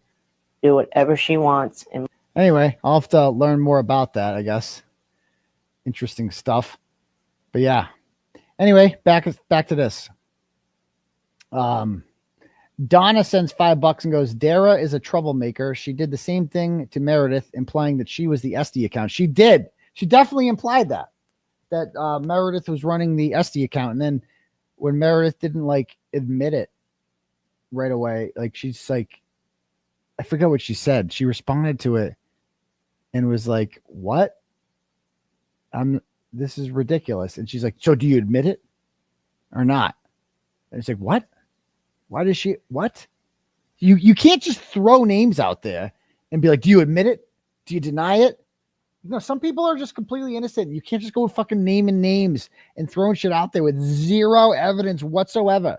Like, believe it or not, there were a lot of people who didn't really care for 𝗫𝗄, you know? No, it was called feeding the ducks. Well, it is. That's what we're doing right now. We're feeding ducks. Come here, duckies. Eat it. Eat it. Chew it. Swallow it. Don't bite my finger. Ooh, be nice. Ooh, close one. Feeding the ducks. You like that, ducky? Take it. Take it, duck. You like that, duck? We're best friends, duck. You want more? Don't be greedy. Feeding the ducks. You're feeding the ducks. You're feeding the ducks. You're feeding the ducks. Who? Me? Feed the ducks? We're feeding the ducks, Plymouth Pugwiggy. What does it look like? We're feeding the ducks. Ooh, ooh, ooh. Don't bite so hard. I like that. Feeding the ducks. Okay. Anyway, 𝗫𝗄's disappeared, and we're all very sad about that. So, okay. So yeah, so she says that she got a Meredith for applying. She was the 𝗫𝗄 account. Like today, she implied that the federal grand juror leak was about you. When she gets called out, she pretended she didn't say it was her. Exactly. She likes to poke the bear, then plays the victim. Exactly. We see what you're doing, Darragh. Everybody sees what you're doing. Gail sends $25, has no comment. Thanks, Gail. Brian sends $5, goes, if your case ends up going to trial, which would obviously be horrible for the Commonwealth, do you have an estimate on how long it will be? Also, I'm wondering what's going to happen to the Turtleboy live shows while the trial is ongoing. We're so far away from a trial. It would be totally understandable if you took a break from the show if the trial happens, no matter what. Yeah, I mean, if this did go to trial, obviously I wouldn't go online and comment on it. Like, I would not do that during the trial. I didn't do that during the other trial with the fake victim that we're going to talk about. And, but, you know, we'll see. So, all right, next up, Stephanie sends $10, goes, listen, Turtle, I want to thank you about speeding up your court videos with Cosgrove. Even at a higher speed, he's talking so slow. How do you stand it and stay awake? Yeah, it's pretty brutal, and I have to do it at like 1.5 speed, which it slows it. Like unfortunately, the downside of having it at 1.5 speed is you can't play it at 1.5 speed when you play it. So like if somebody else comments on it, it's like going at the wrong speed, so you can't speed that up. I don't know. It gets, but anyway, that's neither here or there. So thank you very much. All right, cool. Let me read some Cash Apps here. Songs, the ducks thing is stuck in my head. Okay.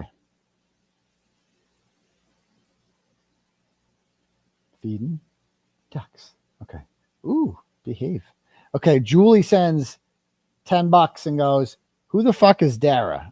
You know, I mean, I kind of went over it earlier. She's the sister of former Boston City Councilor Erin Murphy, who I've defended before when Kendra Lara called her a racist for absolutely no reason. And, but, you know, I thought we were on the same team, but she just likes to instigate and like poke. She pokes a lot. It's like little subtle shit like that. Like she's posting that. Like she knows exactly what she's implying there. Lorena sends $10 and says, Jen Altman, I have popcorn for tomorrow. TT. I'm guessing that's Twisted Tragedies. God bless you guys for watching that, because I certainly can't. EMC sends $10 and goes, listen, Turtle, just give up McDonough. Do it. I've been tempted. I actually offered them. I'm like, can you guys just drop my charges if I give you McDonough? And they're like, who's that? They're like, oh, we don't want that boomer. He's got nothing. Thanks. Joanne sends $25 and goes, I got a turtle necklace today. An honor to you. Well, thank you, Joanne. Hope you like it. Callie sends $10, goes, is there footage of Deaver leaving work on 1/29/22? I don't know. I'm sure it's been overwritten by DG and Petro by this point, if it did exist. But she offered no evidence whatsoever that she left at 3:45. None. She doesn't. Tell me this. I was thinking about this today, re-listening to it. I'm like, let me get this straight. This broad wants us to believe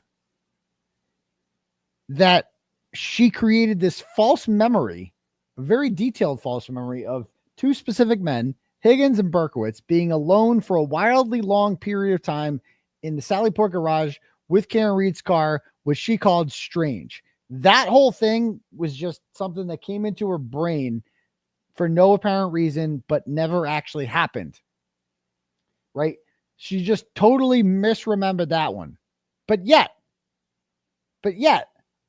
she remembers down to what minute she left work on that day. What? Where is the evidence she left at 3:45? She didn't. She did not leave at 3:45. It wouldn't surprise me if one, and also, as Richie from Microdots pointed out in a video that he published last night or this morning that I watched today, because I missed a lot of this today. I'll fill you in on that in a second. Richie from Microdots posted that when she claimed that all of this stuff, that she realized that she had a false memory because the defense put it out there that the car got there at 5:30 and that she left at 3:45, which means that when she said that all this shady shit happened, she must have thought that it happened before 3:45, right? Except there's just one problem with that. When she told the federal grand jury this stuff, right, the feds hadn't put that information out there at all. Nobody knew about the 𝗲𝗵𝗺 garage tape. I learned about it at the trial. That was like June of 2024. So how the fuck would they, how would she can't say that the defense put this out there, and that's why I thought that, if she gave that testimony in, what month did she testify? August of 2023? Like what? That makes no sense. Her story makes no sense. She's a liar. So there's that. Thank you, Callie. Missy sends $5, goes, Texas fan, I'm addicted to your show. Free Turtleboy. Well, thank you very much, Missy. I'm glad you enjoy the show. Scott sends $5 and goes, promote the I Am Turtleboy book more. The wife loves it. Yeah. If you guys want to know about my roots, if you're new to Turtleboy and want to learn where I came from and all, got this whole shindig started, I published a book called I Am Turtleboy in like late 2018, I want to say, or it was a Christmas gift that year. You can get it on Amazon. It's dope. I sign those books all the time. Those are old school. So go and read about that. It's way before Karen Reed, but it's some interesting stuff in there if you want to learn about how I got this whole, I mean, Turtleboy was like 5 years in the making at that point. So, and that was kind of my coming out too. Like I was never, I had never shown my face before or admitted. I was anonymous behind this website for many years.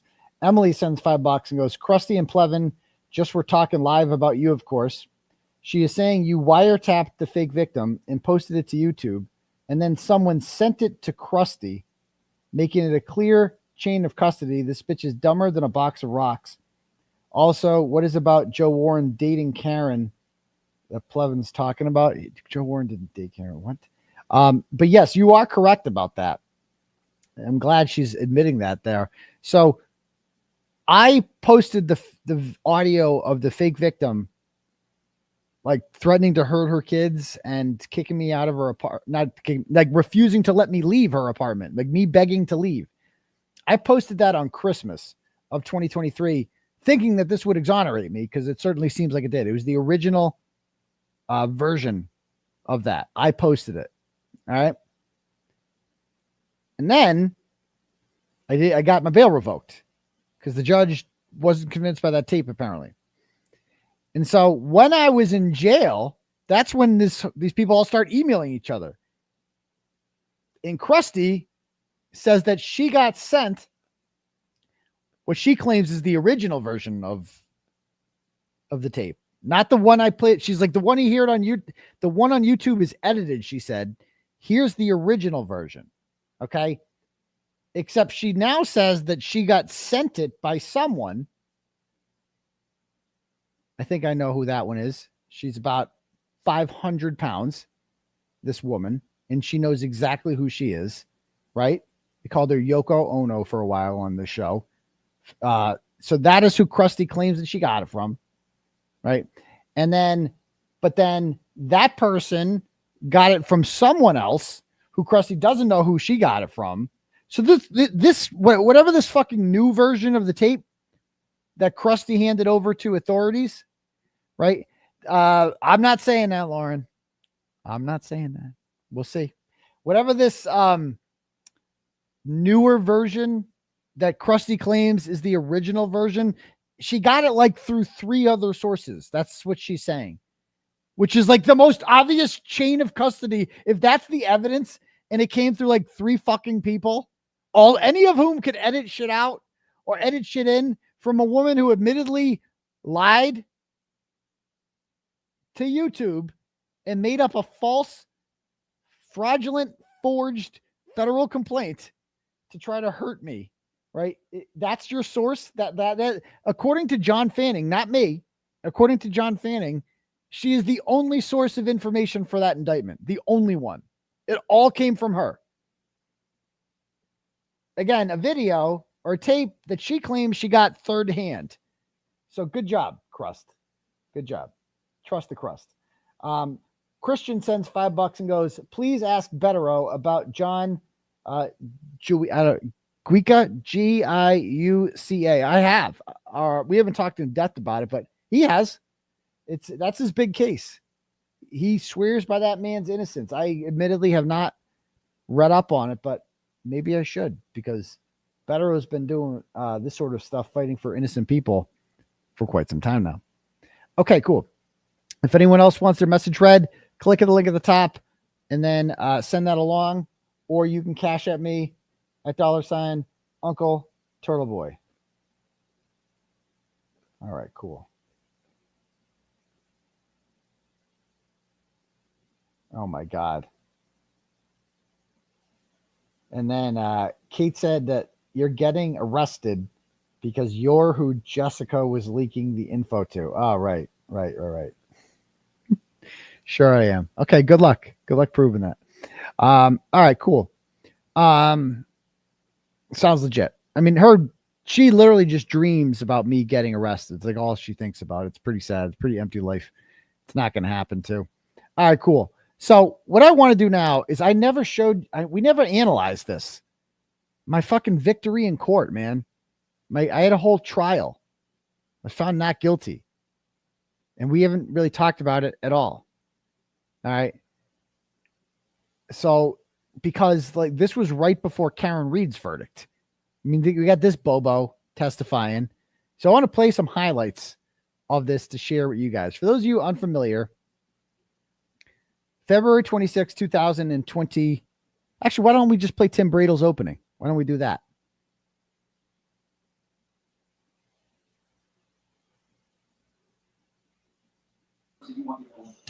All right. Judge, I have a motion to establish safeguards to protect against attempts to influence the jury. I think I'm quite busy.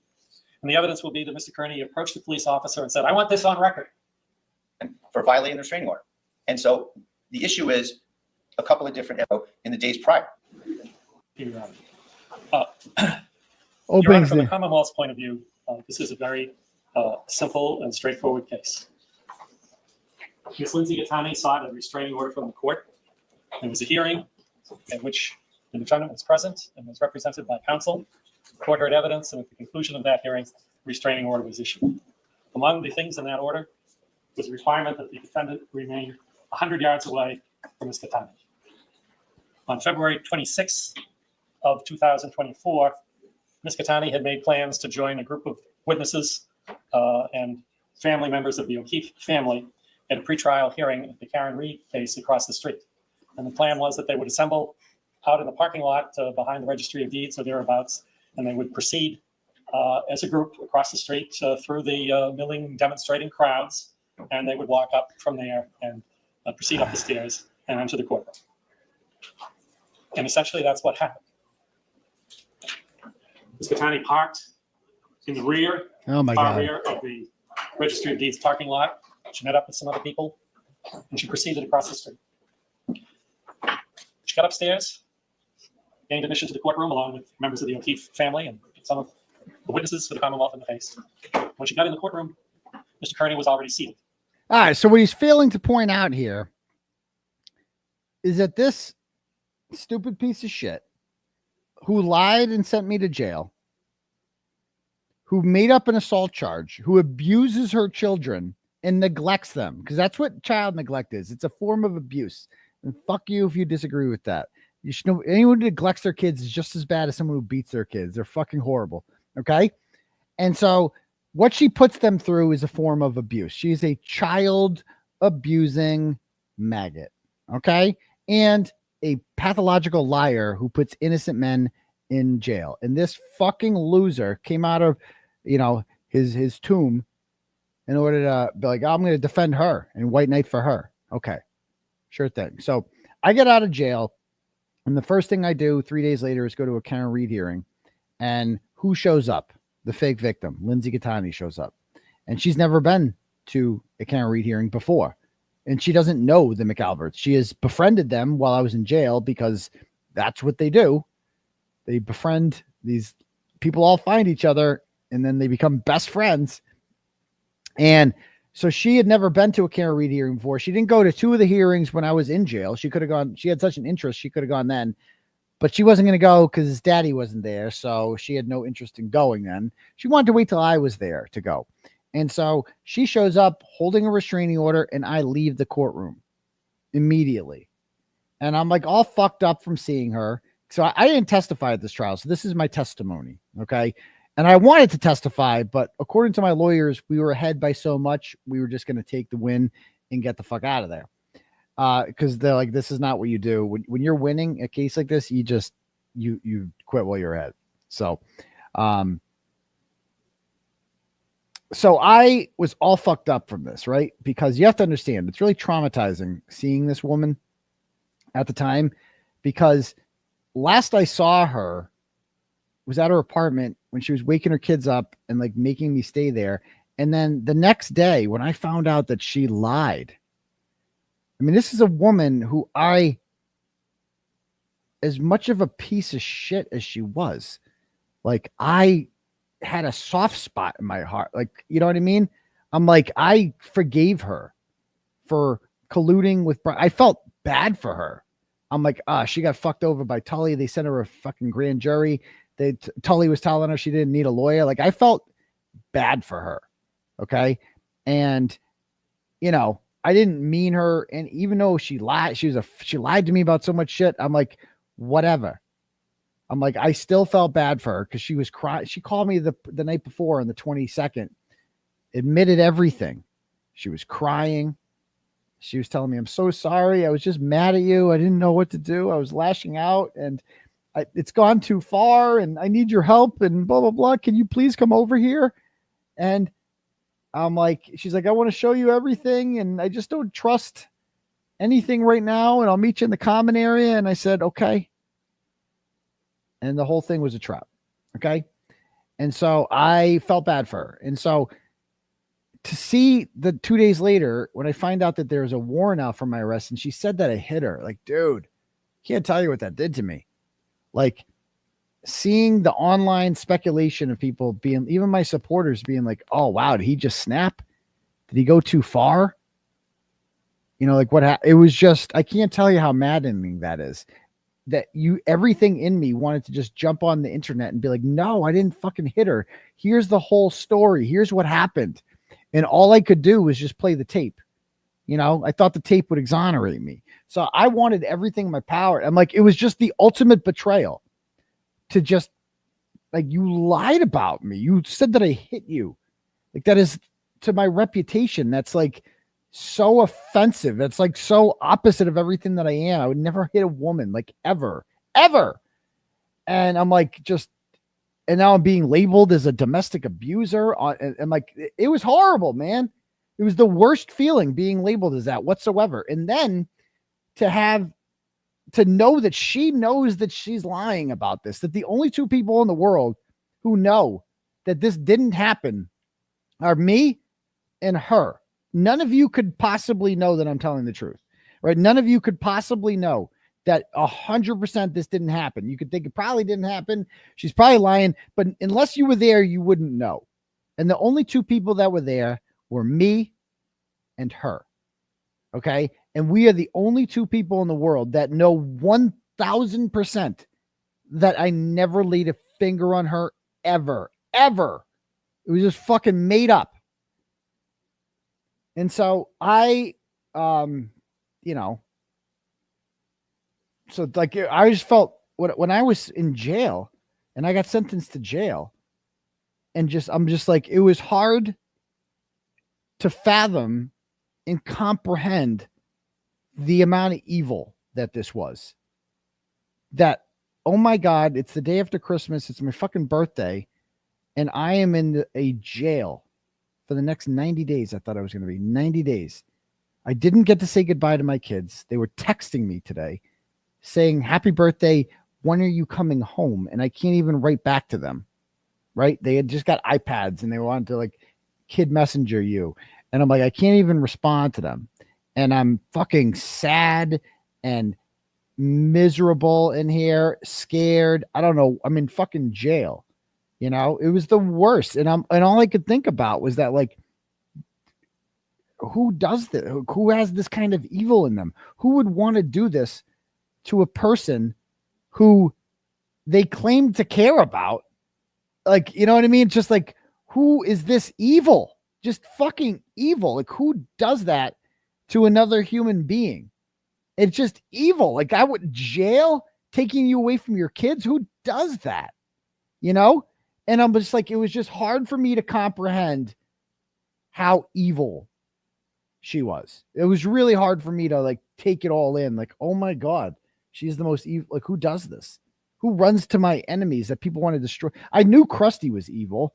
I expected this from her. I wasn't expecting this from 𝗫𝗏𝗃𝗃, right? Because I did not think she, like, who the fuck does that? Who does, like, what did I ever do to her to make her do besides not want to be with her? Like, that's the punishment? Like, that's crazy. So I'm like scarred from this woman. I'm not going to lie. I had to go to a restraining order hearing with her on January 8th in custody. So I'm brought up in handcuffs like a fucking animal. My legs are tied. You know, I have the cuffs on them. And, you know, she's in there with her fucking 2 lawyers that the McAlberts paid for. And she gets the order granted, which was just more suckiness. That was like the worst night in jail, because it was just like affirmation from a judge that I believe you, right? I believe that you're scared of this person. I believe that he's a batterer. Like, it was the worst feeling to go back to jail and see her smiling because she got this fucking order and be like, that judge believes her instead of me. He believes that I hit her. It was like the worst feeling ever. You know, there's no other way to describe it. The truth eventually started coming out, but at the time, I'm like, I couldn't talk. I'm in jail. There's nothing I could do. It was the worst. So I get out of jail on the 23rd and I go to court, and I'm like, we had discussed the idea of what if she shows up? And I'm like, she's not going to show up. She can't show up. I'm like, that's fucking crazy. I mean, I know she's crazy, but like, she's not going to show up. Too many people will be there. She's like not known yet. You know, like, I bet you 100 people see a picture of her, they wouldn't even know who she was. Right. And so she shows up with the McAlberts, smiling, happy to be there. Like, she knows she's going to kick me out. So I get up and I leave. And I find a cop and I go up to him, and I'm on video saying, I just got kicked. Like, a woman just showed up with the restraining order. Where should I go? And he goes, just go over there for now. And he points me to the registry of deeds. For now, he said. So I'm like, I go over there, and because I'm like, what do I do? Okay. And this is ultimately the contention that happens here, right? I didn't drive that day. All right. My shit was in Meredith's car, and which is in the registry of deeds parking lot. And her and I got separated when we were outside too. It all, like, a lot was going on. And I started doing a quick live stream because I wanted to like protect myself in case anything happened. I'm like, I'm leaving the court right now. As you can see, I'm walking away. I'm going over here. I have left as I'm supposed to, blah, blah, blah, blah, blah. Okay. And so next thing you know, court ends within 5 minutes. And I didn't go anywhere because A, I didn't drive there. B, I was separated from Meredith. And C, I didn't feel safe going to my car. I don't know where the fuck she is. For all I know, this whole thing is a fucking setup. This reeks of setup. And I'd seen a video that you're going to see in this trial of Frankie. And I know that she has a past history of getting in the cars of other men who she has restraining orders on and then refusing to leave the car. That's her MO. And then getting them arrested for that. She got Frankie arrested for that in July of 2023. He went to jail for that. He had his bail revoked. So I'm scared. I'm traumatized from this woman. The sight of her is scary for me. I am nervous, on edge. I'm upset. I'm scared because she scares me. Okay. I'm legit fucking fucked up from this woman and what she did to me. So, that's the reason I don't leave. I want to stay near a crowd. I want witnesses. I don't want her to be able to say he did some shit, because as we're going to see, she makes some shit up. I don't want to be anywhere. Like, I want witnesses who will be like, no, he didn't. I was right next to him. And the cop, Officer Crump, said, go over there for now. So I was hoping to file some sort of report with him. And didn't end up happening because he's directing traffic. It was just not a good time. All right. And so they come out of court 10 minutes later and leave. I don't see her. She don't see me because there's just hundreds of people milling around. Everybody looks alike. She goes to her car in the parking lot, which good thing I didn't go to the parking lot, because then she would have been like, he's following me to the car. She gets to her car and she goes, oh my God, my taillight's smashed. It's been vandalized. She doesn't accuse me of it, but she does what Darragh does and insinuates it. She's like, I have a restraining order on Aidan. She mentions the restraining order to the cop and says, I think he might have done this. You know, he has a motive. I think he's mad. I kicked him out. So what I figured out what happened. She got into 2 car accidents in December. And what these ratchets do, it's a scam, is they find, they get car insurance to cover up to everything except for $1,000, because that's the deductible. And so they'll go to the body shop, the ratchets will, and say, I want you to do $1,000 less work than you normally do. And just that way I won't pay for the freaking retain. You know what I mean? Whatever it's called. I won't pay that. And so that's why there's still a slight thing. She had like a scratch on it, I guess, and like a cracked taillight. I don't know if it's smashed, but like whatever. It was probably about $1,000 worth of damage. Right. And she never got it fixed. So it was like that when she got there. And she knew. Think about her plan. Her plan was to have me kicked out of court and then suggest to the police that he is so mad. Aidan Kearney must have done this because he's so mad that I kicked him out of court. That's clearly what they were going with.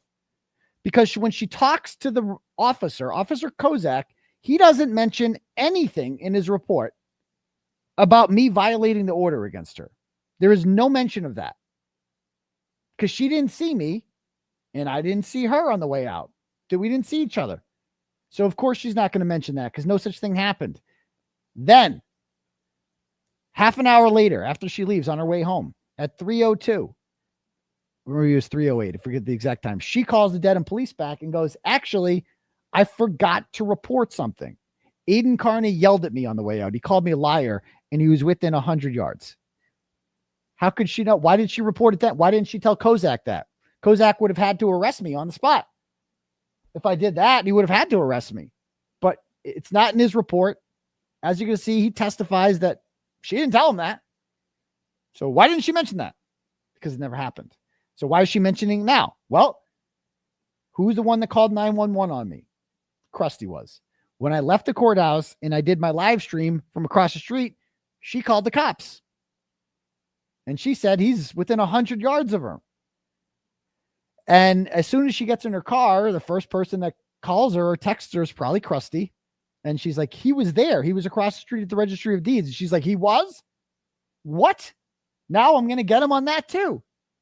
And so that's where this all came from. So that's what this whole fucking trial is about, is a non-incident in which I did as I was supposed to do, and I left the courthouse. Presumably in his capacity as a YouTube personality, journalist.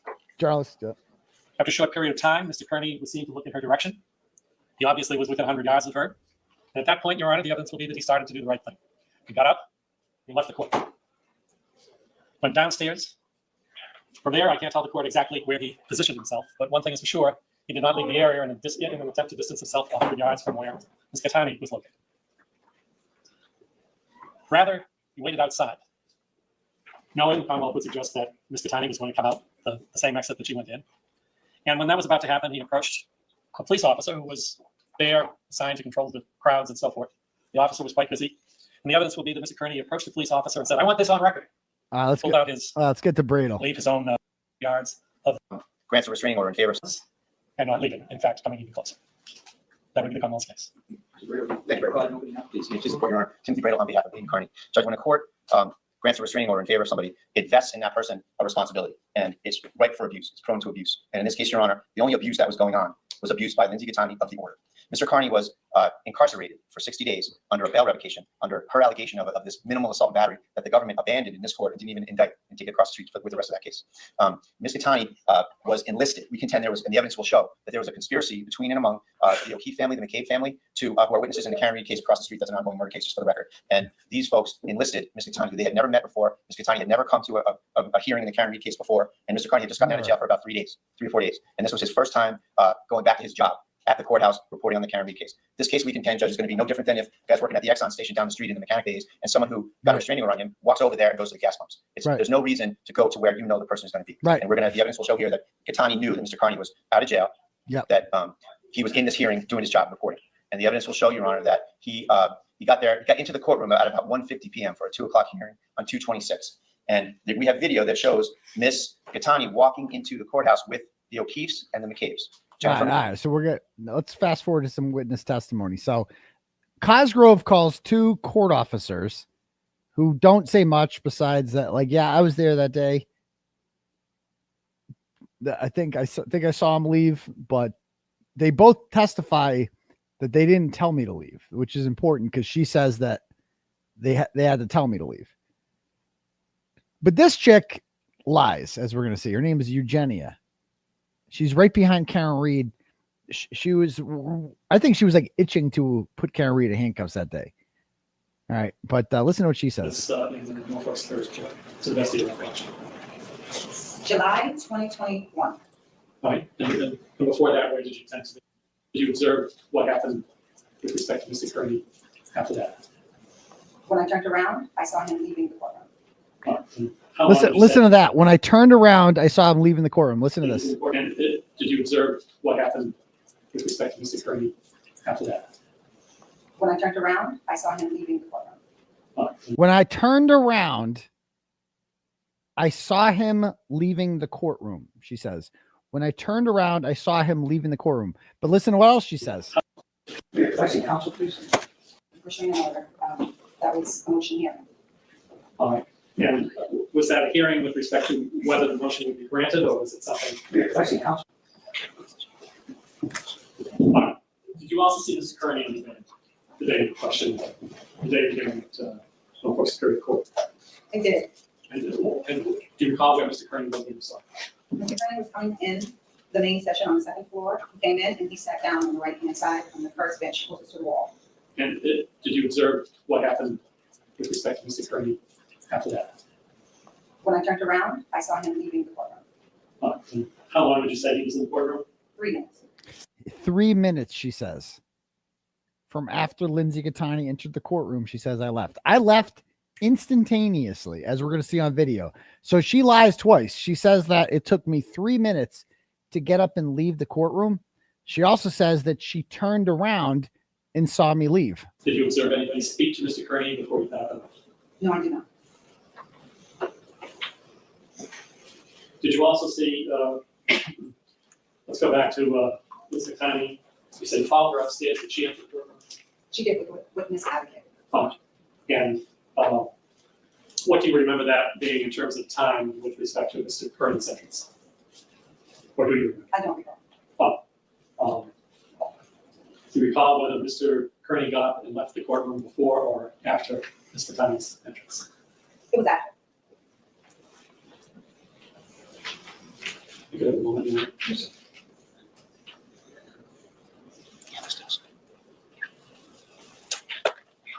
At the conclusion of the hearing, were you still keeping an eye, so to speak, on Ms. Tunney? Yes. So what do you remember her doing at the conclusion of the hearing? Just leave. That's all I recall. And how did she leave? She left out the door. She came down the stairs and she went out the front door with the witness advocate. And did you follow her? I did not. You did not. All right, thank you very much. You're welcome. She also says something here. She says another lie that the whole courtroom started laughing when she said this lie. Let me see if I can find it. The trial court. How long have you worked for the trial court? In your work for the trial court, did you begin doing assignments in Norfolk Thursday? I'd like to direct your attention, if I could, to February 26th of 2024. Yes, I was ordered to go upstairs and be a part of the hearing and just be there. There was a witness that was coming in. Just listen to the question, just answer that question and wait for the next one. And while you were in that hearing, did you take full responsibility? I did actually. What was that? I was to be with a victim and the victim advocate. The victim, I'm not sure her name. And when were you told that that was something you need to do? I was ordered by my chief and the victim and the victim advocate was coming in the door. The first floor. Okay, so your chief, that would be Chief Rose. Chief Rose, contacts you in some way and tells you to meet with or do what with respect to the victim and the victim advocate? Just to be with the victim and the victim advocate, just in case. I think his first name is Aidan, comes in. Let me back up a little.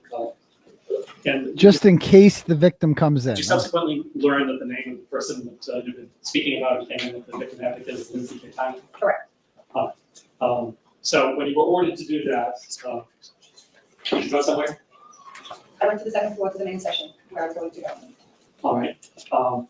Were you downstairs at some point? So I was downstairs on the first floor at the entry. Yes, I did that. So they came in. Could we have, I think it's number 9 again. They came in and did they go somewhere? They went directly upstairs and I went right behind them. Okay. Were they alone or were they part of the group?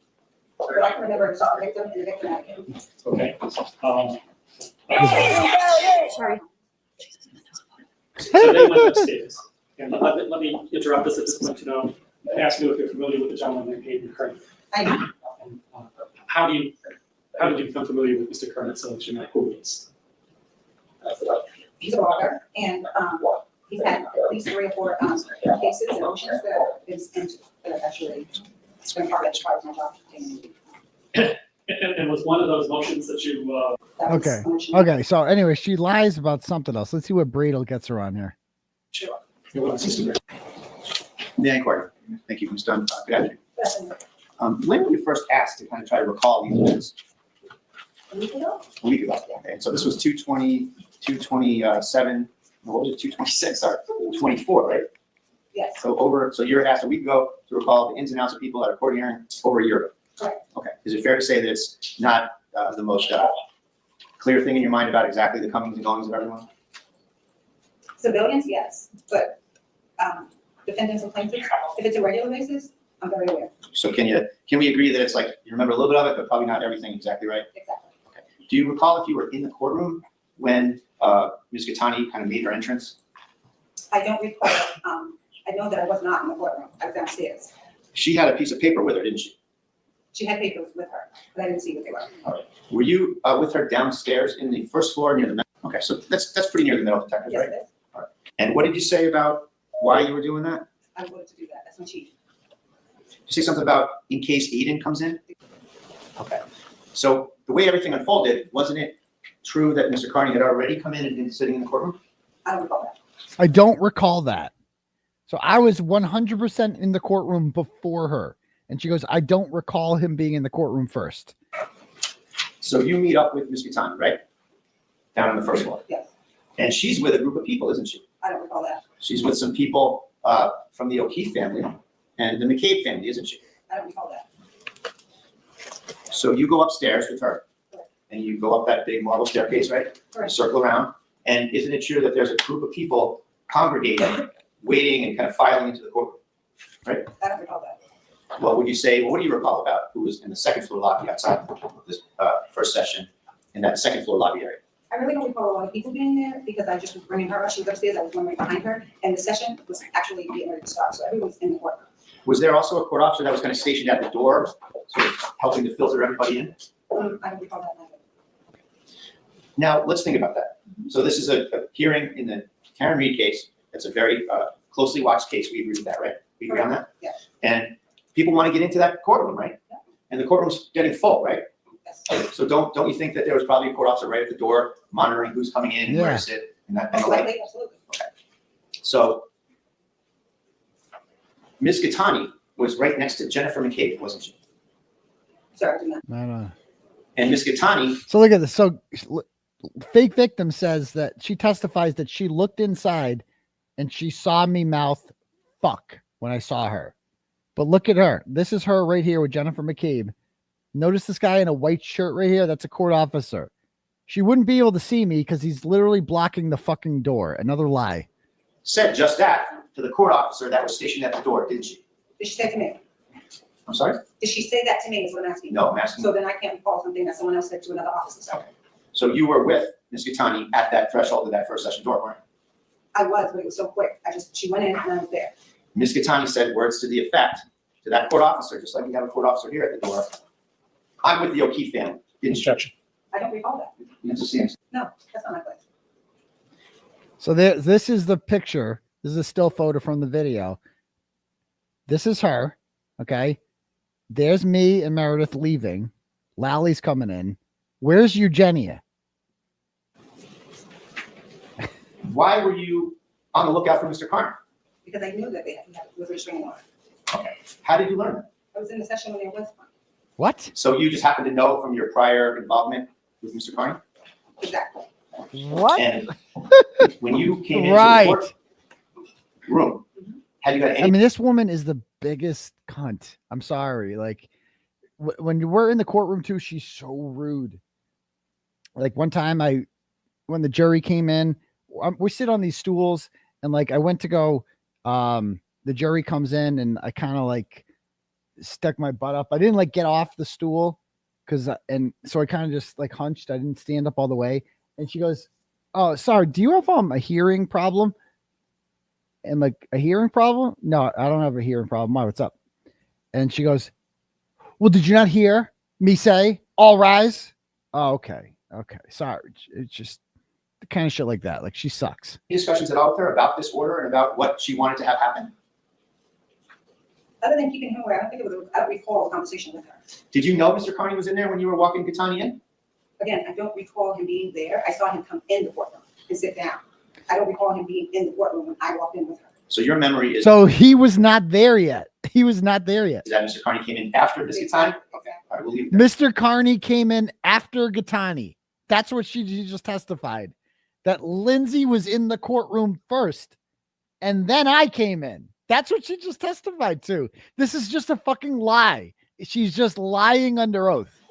Liar. Liar, liar, liar. So do you remember Ms. 𝗃𝗃𝗃𝗃 walking in? Yes. And where did she go? She went to the front. She sat on the right-hand side, and I think the third row at the front. And she was in there with the O'Keefe family and the McCabe's, wasn't she? I can't speak to that. I know who I saw her with, and that was the victim advocate. No, I'm saying when she sat down, she sat in a crowded area, didn't she? She It was did. just like this, right? No, she did. She did. But I wasn't aware of anyone's faces. That's what you're asking me now. I just know she sat down with the people that she knew. Well, do you know the O'Keefe family from? I do now. Just for the record, let me finish the question and then you can answer all you want. Do you know who the O'Keefe family is from these proceedings? I do it now, sir. Did you know them? Yeah. Do you know the McCabe's? So can you say, Down, alongside the victim advocate and a group of other people. can you give us a description of her?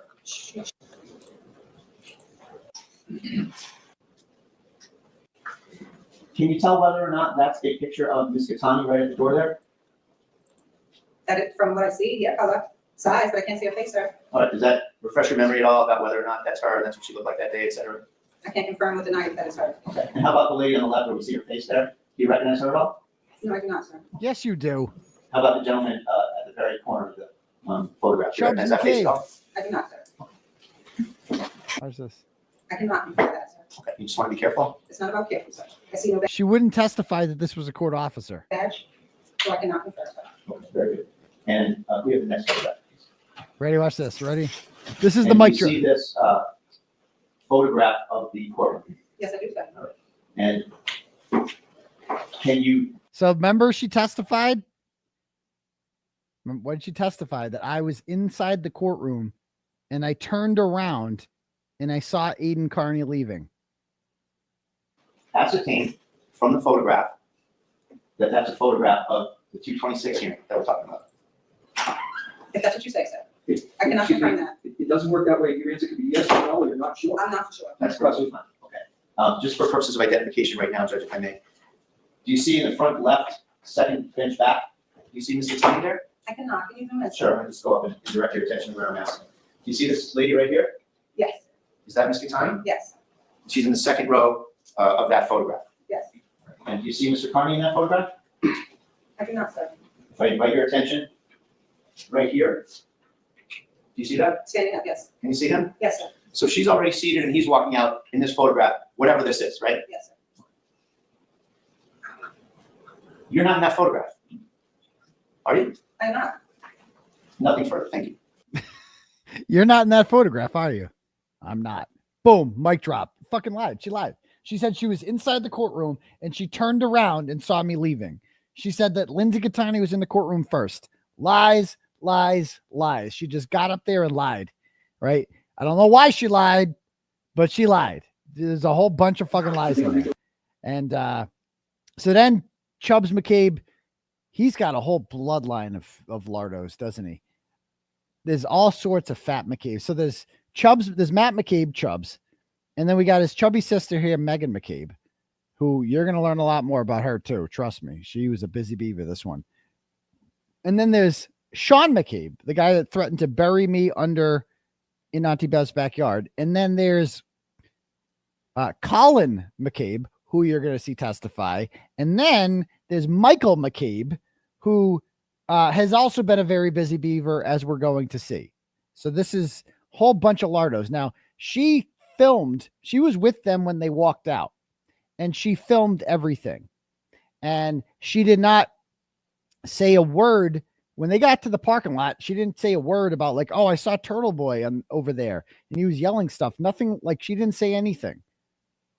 And then later on, after she examined her video that she was taping on the way out, she saw me over on the grassy knoll over of the Registry of Deeds. And she's like, oh, there. Yep. There. And she's like, oh, actually, I did see him. Here he is on video. Actually, I had a false memory. And I remember him. But it was along the lines of she's here and Okay. stormed out. So you got up at that point and Kevin. Yes. So go out the door. Yes. So after this So then they show the tape. would help if I told them. This is her video. I believe this is 4 we want to play. My apologies, Mr. Roberts.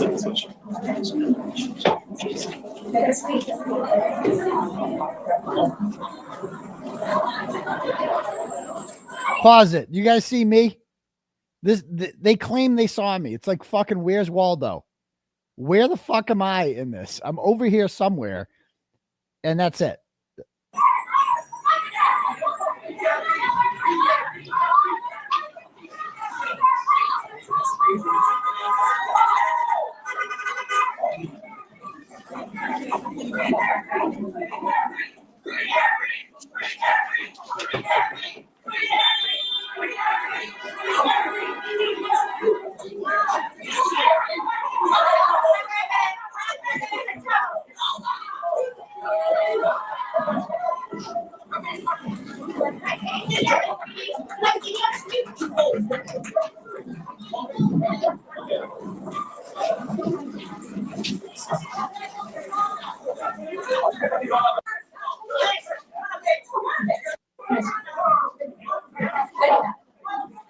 So do you guys see me? I don't see me.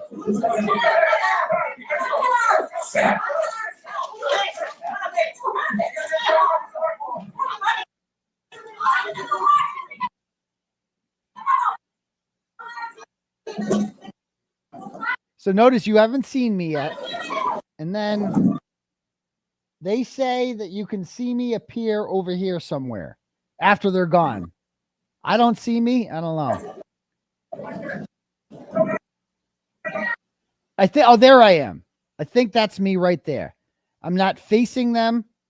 I'm where the cop told me to go. I don't see them. They're long gone. That's it. That's what they presented. And they're saying that was a violation of the order. Like, are you fucking kidding me? Man. So then they pause it. They go through the whole thing. Yes, Judge. Foundation, authenticity. Thank you. Watch this. Stop.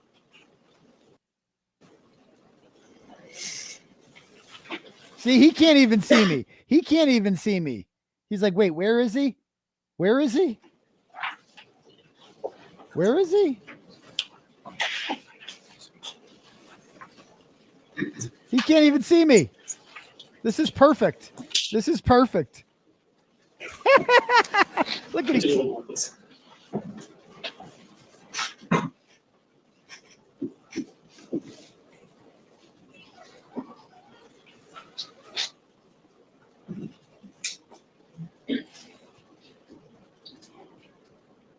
Stop. Back up. I'm like, where the fuck am I? Where am I? I don't even see me. Is that me over there? What's going on? I'm sorry, continue. Like, what's going on? Mel,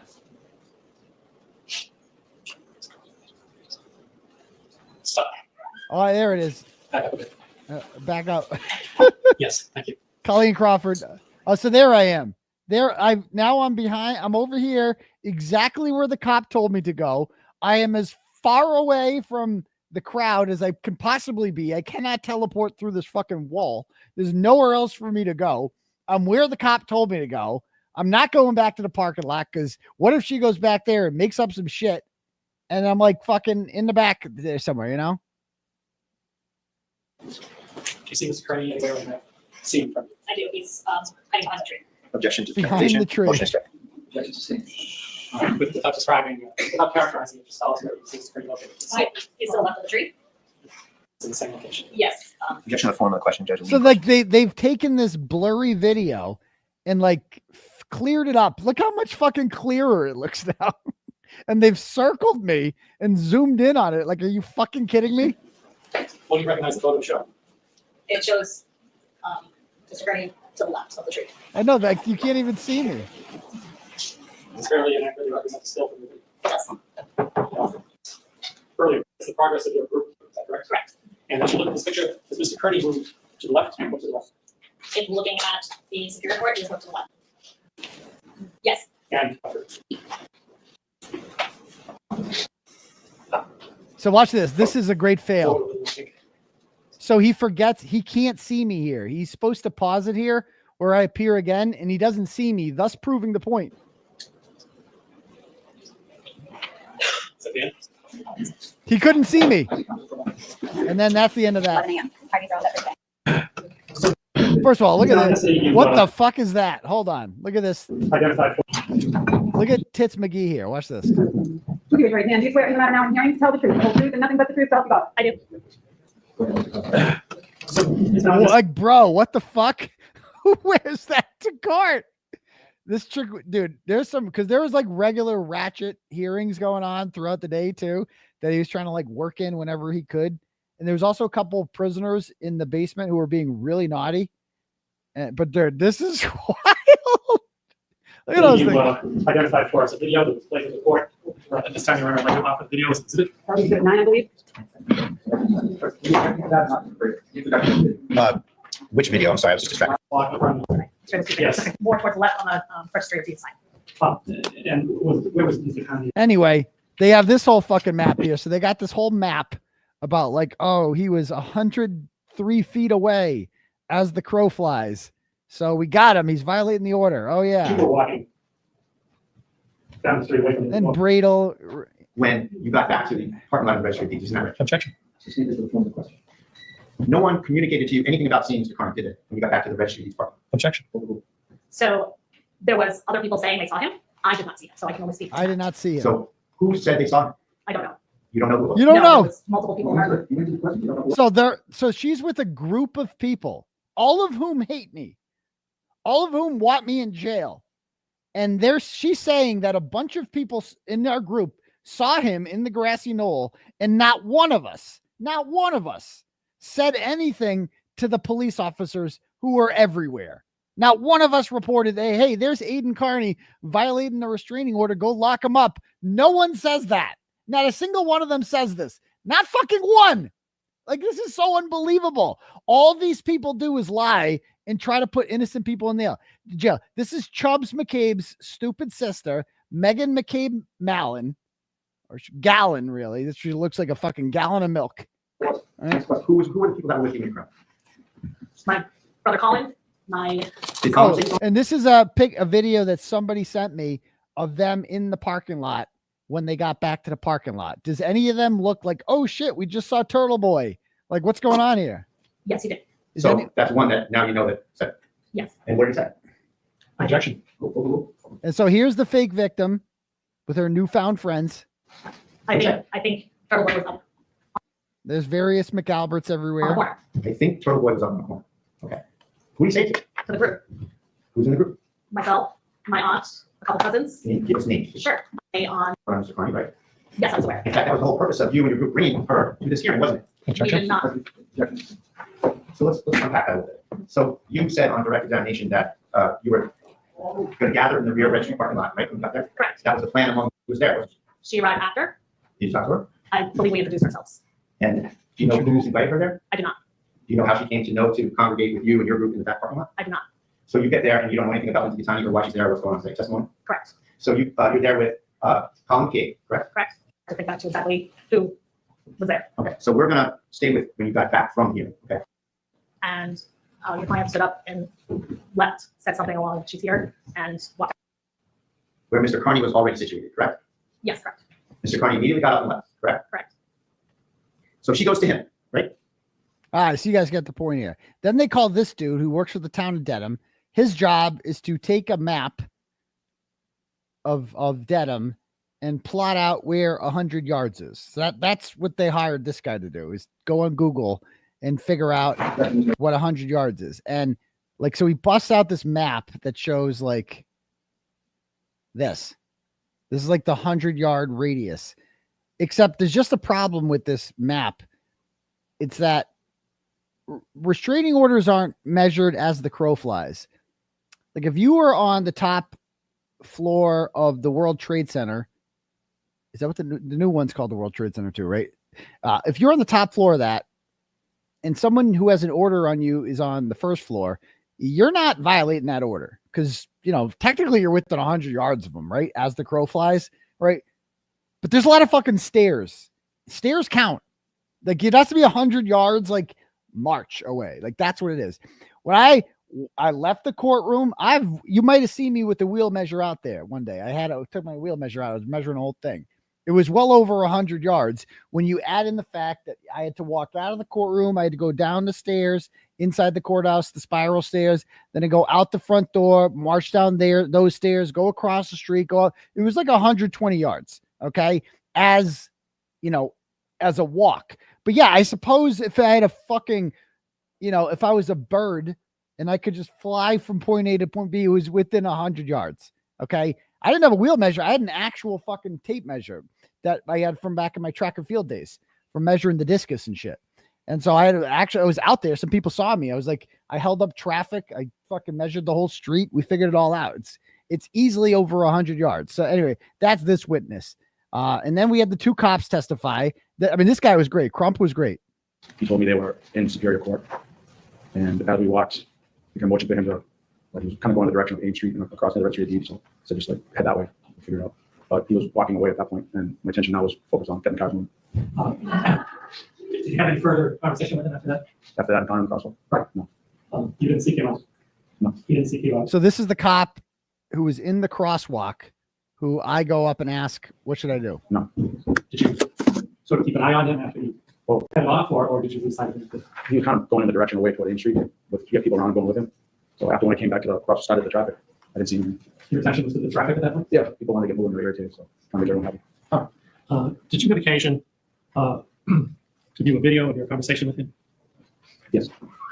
And with the video you viewed correspond with your memory? Did it fairly and accurately reflect your conversation with him? Yeah, I watched it over a year ago, and then my sergeant prosecutor had me come in and view it briefly at the station. I think upon your request. I'd like to play the video at this point. No objection. 6, please. Is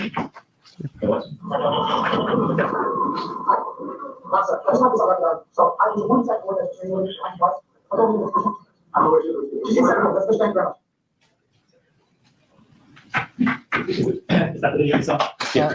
Now, at the time you had the conversation with Mr. Kearney, were you aware that he was recording the conversation? Yes, one of I assumed he was. I assumed he was. I mean, I wasn't sure, but I assumed he was. There we go. So you were in the crosswalk on 226 at approximately 2:10 p.m. Is that fair to say? Yes. You were approached by Mr. Kearney, right? He expressed to you an interest in documenting his situation. You were just about to find out what that was, right? And he had his phone out in an obvious kind of recording position, right? Yes. And you were, fair to say, you were trying to deal with Mr. Kearney, but also you had traffic duties and there was people all around, right? Correct. But it's fair to say that the courthouse hadn't yet started to empty out, right? I just believe he came out. Correct. And it's a little bit hard to say, just to hear, but right when Mr. Kearney's talking, you can kind of get a little snippet of you saying, go over there, right? Yeah, I think I was motioning to the area he was kind of going for. Sure. And So listen to this. This is what I actually say. So I just want this on record. There's a woman inside the court that has a restraining order of me for 100 yards. Okay. If I go over here, is that sufficient? I don't know where she is or who she is. But She's just go over there inside the for now. door. That's sufficient. Thank you very much. Go over there for now. And what you meant by that was to go up there by the registry building, right? At least, yeah, he was making distance, and I felt like he was making a good faith attempt to not get in trouble. Sure. I felt like he was making distance, and I felt like he was making a good faith attempt not to get in trouble. Boom. Boom. And motion to start. I'm going to go over here so we're at least 100 yards away. I'm going to go over here. So he didn't play that part. When I was like, I'm going to go over here. So I'm at least 100 yards away. So that shows that in my mind, I'm cognizant of the 100 yards and I believe I'm 100 yards away. And this guy seems to think it's sufficient. it's fair to say that his behavior and actions and statements didn't give you any suspicion that there was in violation of Kearney. Is that a fair statement? I kind of asked, I didn't know where this person was. I don't think he even said a name, but he said in the courtroom. I believe at that time it was 𝗫𝗍𝗂𝗧𝗧 court in the main courtroom to the back. And he was heading away to an Street, so I figured that was sufficient at that time. Sure. So to your knowledge, does it go where you gestured? He was heading that way, and yeah, I didn't see him right on the sidewalk, so because I was kind of focused on people waiting across there. You're busy. It's not quite a time when you can kind of take out a notepad and write down some notes from Mr. Kearney, right? That's right. And Mr. Kearney went up to the direction you gestured and was waiting there for you as far as you waiting for me to make a further report. I don't know about that. Yeah, I didn't take it like that. I think he was just kind of making some distance to not violate the ordinance. I'm going to go over here so we're at least 100 yards away. It's fair to say that he didn't say anything about that. You're not privy to what his thoughts and intent is, right? True. So it's fair to say that a couple minutes later, many people come out of the courthouse. I'm not sure. I don't think I was there when that happened. The last group came. How long were you there? There was a few of us assigned there. We were rotating, so I don't know how much longer after that I was there. But we were taking turns on 3 different posts in here. Yeah, so you guys get the point. So so next cop, this is the cop that takes the report from her, 𝗁𝗁𝗃𝗃, and she doesn't say anything about me violating the order. Dispatch informed me that Lindsay Gattani was at her vehicle in the back of the registry of deeds and that she wants to report her car had been damaged, something along those lines.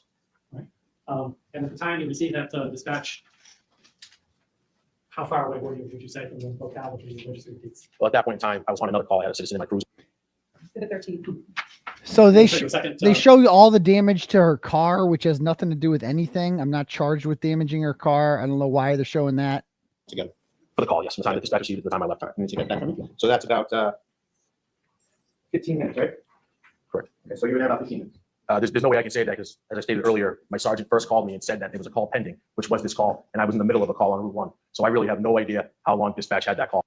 On the call, I was just focused. Oh, by the way, look at this affidavit from Grace Barrett. So Grace is the babysitter, who was going to testify on my behalf at the January, or I don't know if she was going to testify, but my private investigator spoke with her, and this is what Grace said.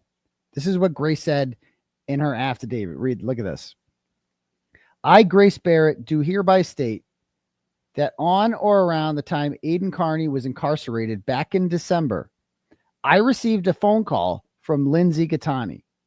Lindsay insisted that I call my cousin Frankie Keegan to tell him that Aidan Kearney was using his daughter Mila's photos, that's the closet baby, on his kiddie porn website. Lindsay said that Aidan was not a good person and that Frankie shouldn't become friends with him at the House of Correction. So Frankie was in jail at the same time as me. I didn't know Frankie. Frankie was the last guy that she put in jail before me, a couple months prior. Frankie is the father of 3 of her children, including the closet baby, who he doesn't get to see at all because she's always having him arrested and she permanently has an order on him. And so I didn't know Frankie and Frankie didn't know me. And so when she put me in jail, she knew that Frankie was in there and she was really worried that I would end up in the same cell block as Frankie and that we would start talking and kind of putting the pieces of the puzzle together. That's what she was really worried about happening. So she told Grace, who is Frankie's cousin and her babysitter, she tells Grace, I need you to get a message to Frankie because I can't reach out to Frankie because I have an order on him. So you have to reach out to Frankie and you have to tell him that Aidan is posting child pornography of our 2-year-old daughter, the closet baby. Okay. This is what she uses her kid for, as like bait.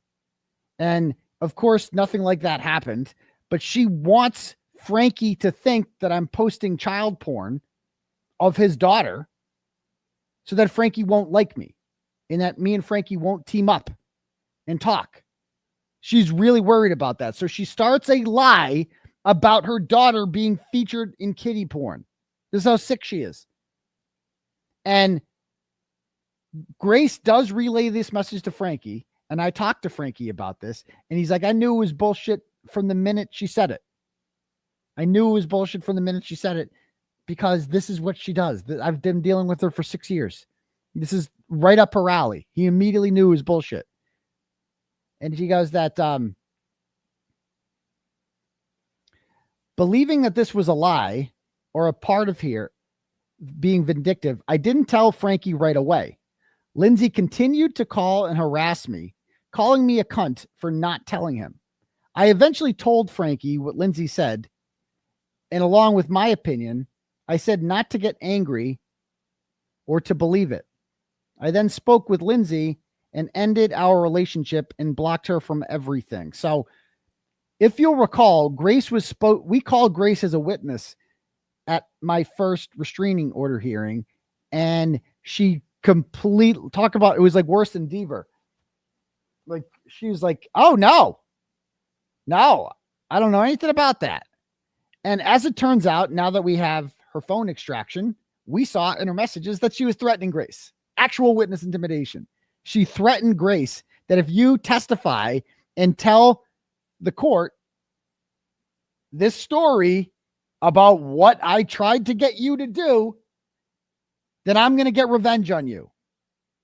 Like we have it in fucking writing. She threatens Grace. Literal witness intimidation.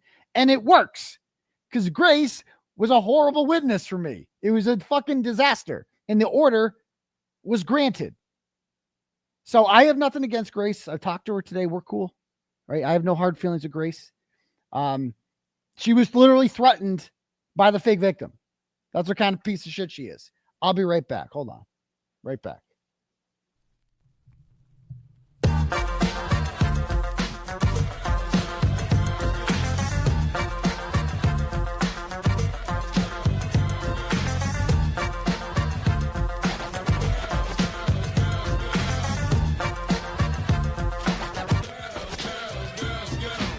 Ayo, silly, got drunk at the hilly. I can't PD and I can't find my willy. I'm just here for a little attention. Yeah, I got severe hypertension. So why you trying to get to know a 𝗺𝗃𝗃𝗃𝗃 Canton, 𝗺ście, mom and 𝗵𝗃𝗃𝗃 I don't know, I'll give it a go. ATF's big show, I ain't no hoe. I don't need a new man with the double D rack. Never mind, Higgy, your game is whack. You're the wack whacker to my weed. Your game is whack. I'm not trying to hear that, see? I'm not one of the girls trying to get locked down. Prince Higgy, baby, Jameson crown. I get down with the hilly low comp ticket. 16 whiskeys is how I kick it. And you get excited for a midnight snack. I already told you, your game is whack. You're the whacker to my weed. Your game is whack. I'm not trying to hear that, see? Your game is whack. You're the whacker to my weed. Your game is whack. I'm not trying to hear that. I like sleeping alone. This won't go all night. A little needy and strange. It's true love at first sight. I'm the real deal. I do what I gotta do. From the rip, my whole heart's for you. Your whole heart is not for me. Not a half, not a quarter, not a claw, not a re. You know what's the problem? You're trouble in your heart. I'm big, thick neck daddy Higgy. He's not. I got a question, not to be rude. Are you queer? Cause you keep calling me dude. Are you glad that you had walked me out? No self-doubt and you didn't cop out. No last words, I'll just mutter abide. Don't diss the caterpillar and sweat the butterfly. All of them girls must have got you gas. And when they see a good thing, they don't triple bypass. Well, for this town, that's right on track. Cause for me, your game's too whack. You're the whacker to my weed. Your game is whack. I'm not trying to hear that, see? Game is whack. You're the whacker to my weed. Your game is whack. I'm not trying to hear that. What am I? Another pretty. All right, sorry about that. Anyway, so yeah, so that's fucking crazy. So anyway, we'll put a little more of this. Sorry. No. Sorry. Sorry. Did anyone say that someone had just violated a restraining order? No. No. Did Tommy say someone had just violated a restraining order? Not that I can remember. Did she appear upset? I don't know. Maybe You said she she was was quiet. quiet, just over there to the right of me. So I can't form an opinion exactly. So remember, she claims that I was yelling at her. Liar. That's what she told police to have me charged, that I was standing on the registry stairs yelling liar at her, that she distinctly heard it was me. And then videotape emerges where no such thing is happening. This guy's like, she didn't say a fucking word about that. So clearly she's lying. She's just fucking lying about this. Was upset or how upset, I don't know. So you were focused on this alleged motor vehicle damage, and you mentioned on direct that sort of like trying to speculate about how this might have happened. Anyway, so then this part, they watch what happens here.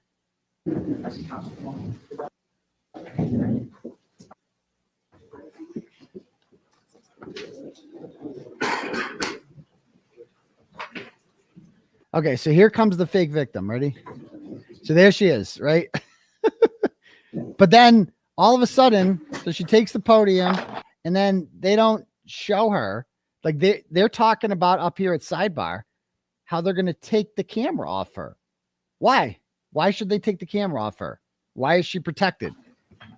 So that's why she's not on camera. And Cosgrove wants her not on camera. Listen to what he says here. Listen to this. We just arranged for the camera not to photograph you. We just agreed to have the camera not photograph you for your testimony. Okay. So you know what? I'm going to put her up on there. Fuck that shit. First of all, she looked hideous. Okay. And like, I just want to be like, I just want to clear this up because I'm like, she didn't look like that when I was, she did not look like that. She has gone downhill. Like I swear to God, she did not look this disgusting. And like her face looks like she's on the crusty, beauty plan. It's just covered in potholes, right? She ain't looking too good. And interesting choice of outfits. If you want to make people start speculating about whether or not you're pregnant, this is how you dress. I hope she's not pregnant. If it ain't mine, I'll tell you that much. I'm in the clear this time. You can't say shit. If Frankie did it again, Frankie did it again. She had the cops called on Frankie a few weeks ago again because idiot like he is, he keeps hanging out with her. But yeah, so I'll play real quick. So we're not going to be able to get through this whole thing tonight. We'll finish this up another night. But I want to play the Frankie video real quick. We'll play her testimony so bad. We got to play her testimony because we need more time. So this is the Frankie video if you haven't seen it before. And the judge, it's okay. So if this was in front of a jury, it would have been different. We would have, whether or not this tape would have been shown to the jury, it probably would have. But with the judge, it's different. So you can just show when the judge is the ultimate. We chose bench trial for a reason because Pomeroy is very no nonsense. And so we wanted him to see the tape, even if it's not in open court, because this tape really says it all. Like this explains everything. This explains who she is. This explains why I'm scared. This explains my state of mind at the time. Because the Cosgrove's like, why didn't you just get in his car and go? This is why this tape is. The evidence.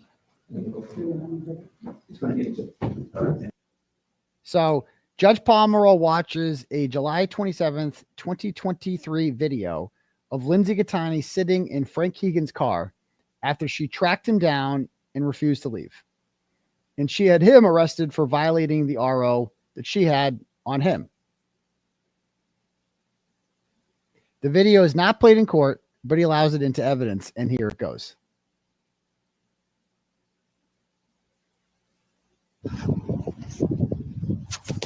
All right, I gotta go. Come on, get out of my car, please. Lindsay, can you get out of my car? Lindsay, get out of my car. Oh my God. The kids are sitting in there. It's probably sweating, so get out of my car, please. So this is July 27th, peak summer. She has left the 4 kids in the hot car in the minivan that Frankie bought for her, because God knows she doesn't work. She just collects money from the state and from him and child support. You can't often pay it and she is here because she wants more child support from him.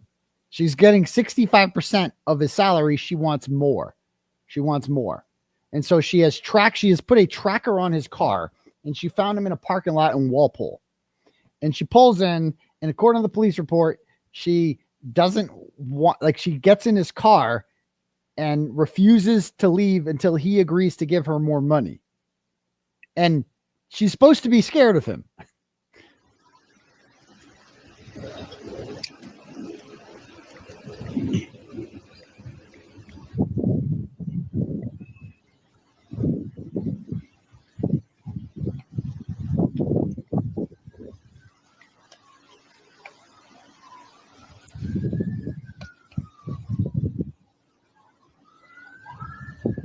Come on, I gotta go get an oil change.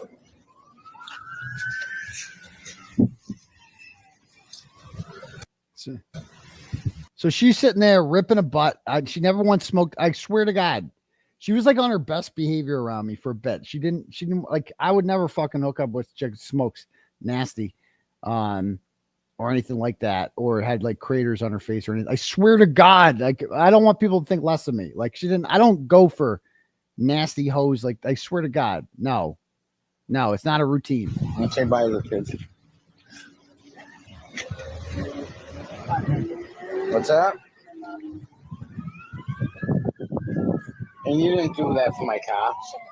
No, you didn't. Why did you say you did that for my car and you didn't? What for your car? You said you called it in. You did that. Yes, I did. Oh. Yes, I fucking did. And you're welcome, by the way. I fucking go and help you out. And then you fuck me over behind my How did back. I fuck you over? You're a They're fucking taking 65%. No, they're not. They're allowed to take 65%. They're right. Before taxes, it has not been anywhere near 65%. You're going to be proven wrong when they do the math in court.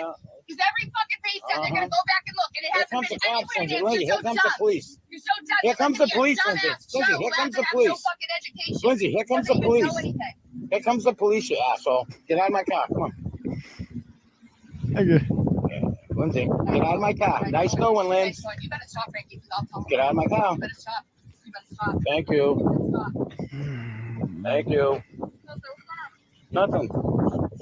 Nothing.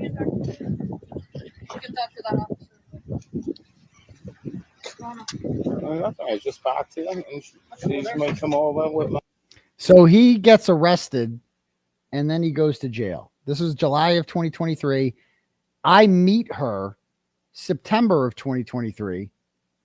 I have no idea who she is. I haven't done any research on her. I don't care, quite frankly. I have no interest in being married. There's no interest in a relationship. It's just nothing. Okay. And so first time I ever went to her place, she lives in a luxury apartment in Medfield. And I'm like, oh, this is nice. This is I don't know anything about this woman. I don't want to know anything about this woman. And I'm like, oh yeah, cool. And I'm like, I had met her that day there was a Karen Reed hearing. She didn't attend it. She was across the street in Dedham District Court for something. And we had met in the parking lot afterwards. And I'm like, okay, you know, let's go. And so what was she doing in court in Dedham District Court? Well, as it turns out, she had court that day with Frankie. He was in custody. He had been brought in.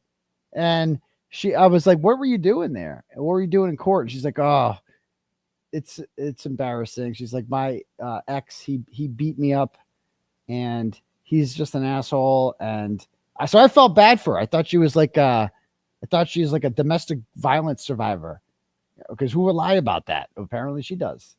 And so Frankie's in jail, and then Frankie got out of jail 90 days later, sometime in like early November. I remember when he got out of jail, she was telling me, she's like, oh, I'm so worried about Frankie. He's contacting me again. She goes, he's already contacting me. He's sending me messages already. And I'm like, what? Well, that's crazy. Does he want to go back to jail? And she's like, oh, Frankie doesn't care about restraining orders. He violates them all the time. He doesn't care. Okay. I had no idea that he was in jail for a violation of a restraining order. That's why he was in jail in the first place. Violation of a restraining order. Because she also said that he hit her in May of 2023. So she lies about the assault in May. In July, she finds him, tracks him down, gets him. He wants nothing to do with her. He gets her violated again. He goes to jail. Then he gets out of jail, and she claims the first thing he does is message her. All right. And I believe it, because I'm like, I don't know. Again, this sounds, when you Google Frank Keegan and search it, the first thing that comes up is this heroin bust. He was like a heroin dealer. So I'm like, okay, this aligns. All right. This all makes sense. This guy's a scumbag. And I'm like, okay. So this adds up, whatever. I don't really care that much, but whatever. And so then, as that turns out, he was not messaging her. She was sending herself messages using like Google Messenger, whatever the fuck shit she does. And Frankie wanted nothing to do with her. So he gets out of jail after a restraining order violation that she triggered. And the first thing she does is trigger another one. So he's out of jail for about a week before he gets sent back to jail. Okay. And this is right around the time when she's making up a fake baby about me. Right. This is all like, where do you see the fucking timeline? It's crazy. Fake baby Clay is made up on November 9th. Frank gets out on November 10th. Frank is back in jail like 2 weeks later. All right. It's just fucking crazy how this all worked out. Then there was the first fake abortion, then the second fake abortion. And then it was just fucking crazy, man. It's absolutely fucking crazy. And this is what I get found not guilty. So we don't have time to watch the whole thing. We'll watch it. We'll watch bits and pieces of it here and there. It's like, go check out the whole thing if you want on there. Remember what part we are on, but we'll play her testimony when at the next episode of the live show. Let's do some turtle chats here. Okay.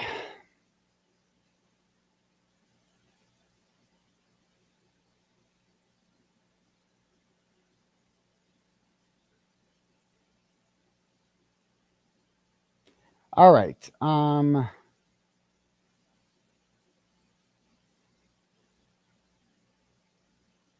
Oh yeah, and like, so I missed all this today, all this federal shit. So I was in 𝗵𝗿𝗄𝗃 today. I was not going to any lacrosse games, because I had to go to a class for like naughty drivers.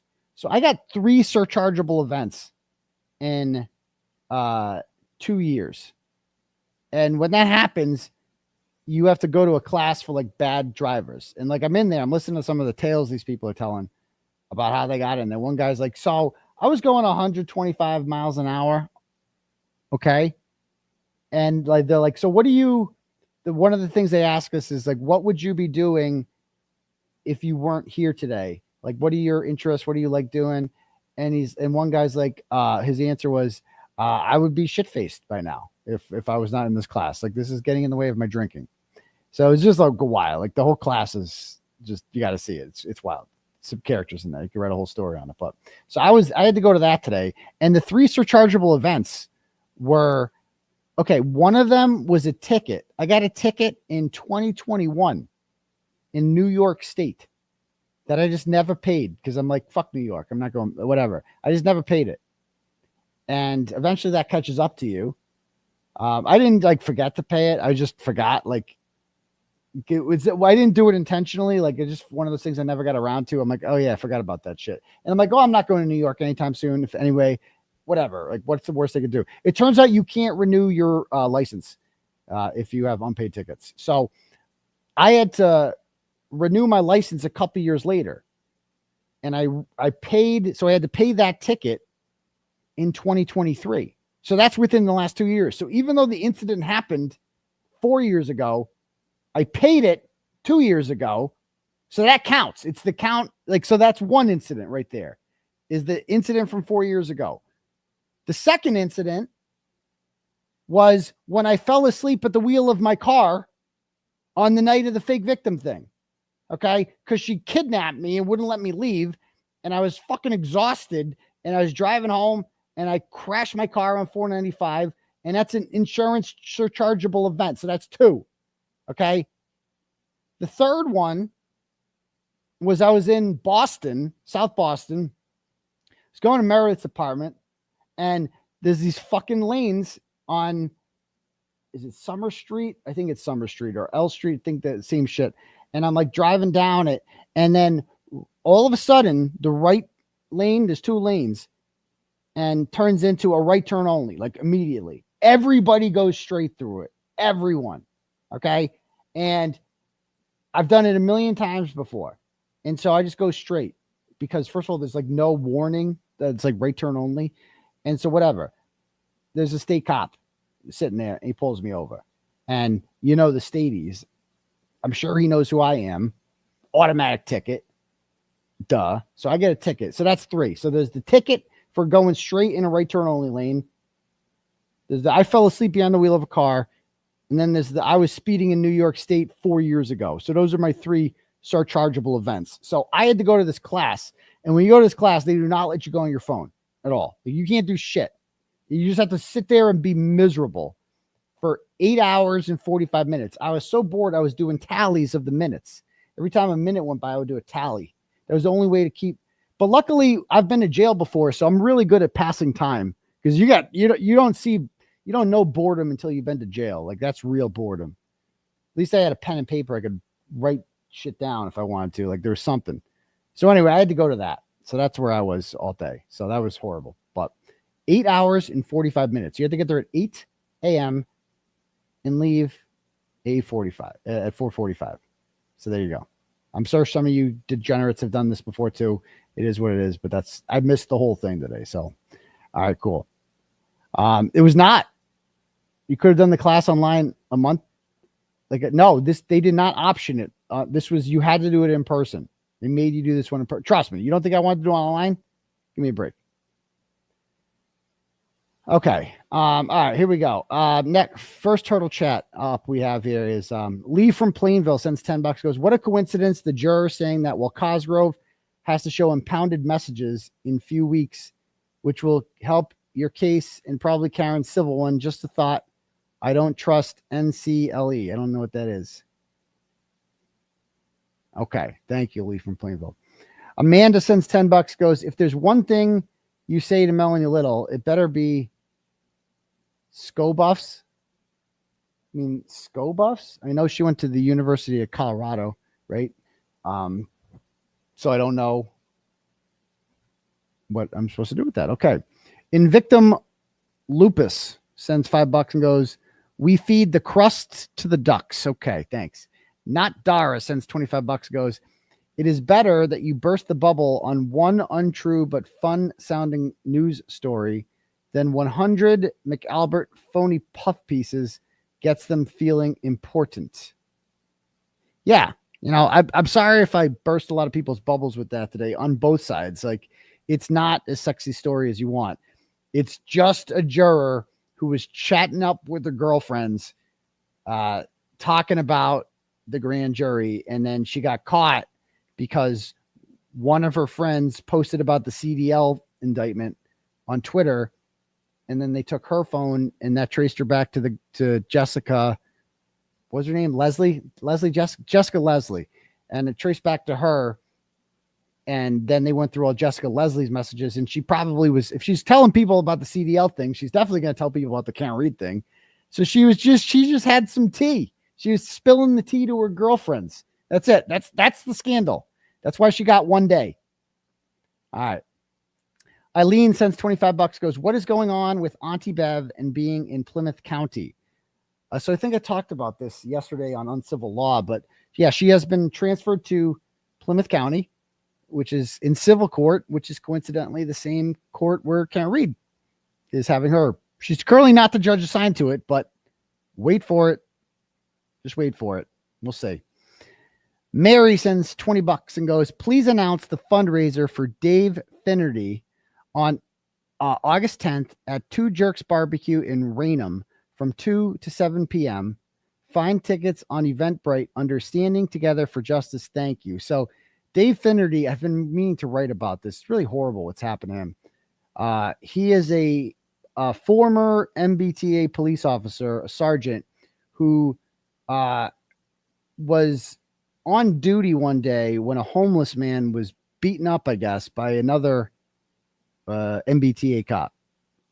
And that, you know, the MBTA cop wrote up his report, I guess, about what he claims happened. And, Finnerty signed off on the report because he trusts his officers. Anyway, this other guy turned out to be a liar, and video emerged showing that like he actually beat the homeless guy up, or I don't know if he's homeless or whatever he was. And that guy who actually did the beating, nothing happened to him. They turned him into a snitch, and another cop who signed the same report, they turned him into a snitch, and they both turned on Sergeant Finnerty. And but neither of them got shit. None of them got prosecuted. But Finnerty had to go and undergo a trial and was convicted. I don't even know. It was like signing a false police report. He's facing like 20 years in jail. He's got 2 little girls. Like, it's fucking horrible. Like, with the feds suck, bro. Like, this is what you're not going to arrest Brian Higgins. You're not going to do shit about that. You're going to go after some fucking MBTA cop. I got to write about that. It's an outrage what's happening to them. Outrageous. Fucking horrible. I feel horrible for his family. So thank you. That August 10th at Two Jerks Barbecue in Raynham. I will try my best to be there, Mary. Thank you. Patty sends $25 and goes, consider red, white, and blue to showcase the rights of journalists and freedom of speech in America. Picture it. Dr. Crowdaddy speaking on the steps after they release the text messages and justice is served, while a sea of flags sway in support, or purple. I like purple more. Thanks, Patty. Okay. Deuce Murata sends $10, goes, here's to help so you and Paul can go on that double date with Grande as your driver. Yeah, I don't think that's going to be happening, but thank you. Patricia sends $5, goes, how were the Lindsay Gattani A and B charges dropped? Did she recant? No. So how it works is she was, when they make a claim of domestic violence, it's an automatic arrest. And then it was brought in front of a grand jury, and where probable cause is determined. And a grand jury said there's no probable cause here. Case dismissed. So I was not charged or indicted with that, and the case was dropped on the day that I was let out of jail, as luck would have it. Okay, next up. Mimi sends $100. Thanks, Mimi. And she goes, here's for going all Columbo up in this shit. I listened to no one and waited for you to spill. You always bring receipts. I started late tonight. Well, thank you, Mimi. I mean, that's what you should do. Just wait. Fuck the speculation. You know, I got the sauces. So thank you.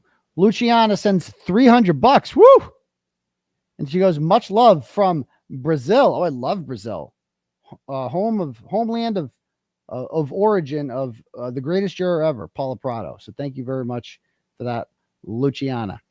Miss Tara Ellis sends $10, goes, I don't have a lot to give, but damn, you've been through some shit. I have, for real. I'm like grizzled as fuck. Much respect. I did sign up for Turtle Club and Sex Cult, so I hope that helps too. That definitely helps. That's what keeps the lights on around here, is Sex Cult. So thank you very much for that one, Miss Tara Ellis. Okay, let me read some Cash Apps here.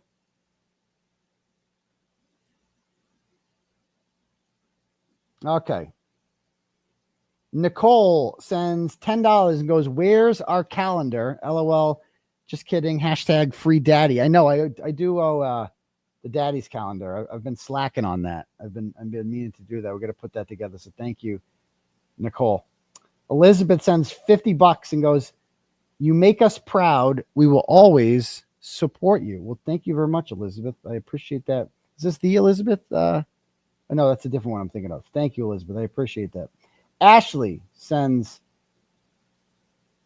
what did she send?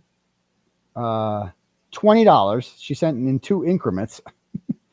And she goes, "Stop telling daddy to quit yelling. I like it." I know. A lot of people like it when daddy gets mad. So, again, I got fired up. I just can't stand it. I can't stand it. Brian sends $5 and goes, "What's the whole Esty situation, bro? I don't know what to tell you. I can't repeat the whole thing for $5. I did a whole show on it. Just gonna have to go watch it. But in summary, Swallow it. Don't bite my finger. Ooh, be nice. Ooh, close one. okay, that's all I got for now. Okay, Christian sends $5 and has no comment. Thank you, Christian. Okay, cool. All right. Do we have anyone else there that I need to read? No, we're all caught up. Cool. Awesome, man. You guys are the fucking best. Anyway, guys, I think we're going to call it a night. It's been about 3 hours, but we'll finish watching that a little later, the trial. But I hope you guys had a great time. Another audience, fantastic audience tonight. I saw over 13,000 on here. How many subs are we up to these days? We're up to 162,000. We're getting closer to 200, baby. So anyway, guys, I love all you fine people. You guys keep up the great work, and go brush your teeth and have a great night. All right, peace to your bum crease. It calls for data including calendars, alerts, reminders, notes, text messages, pictures, or videos from April 1st, 2023 through and including October 5th, 2023. 7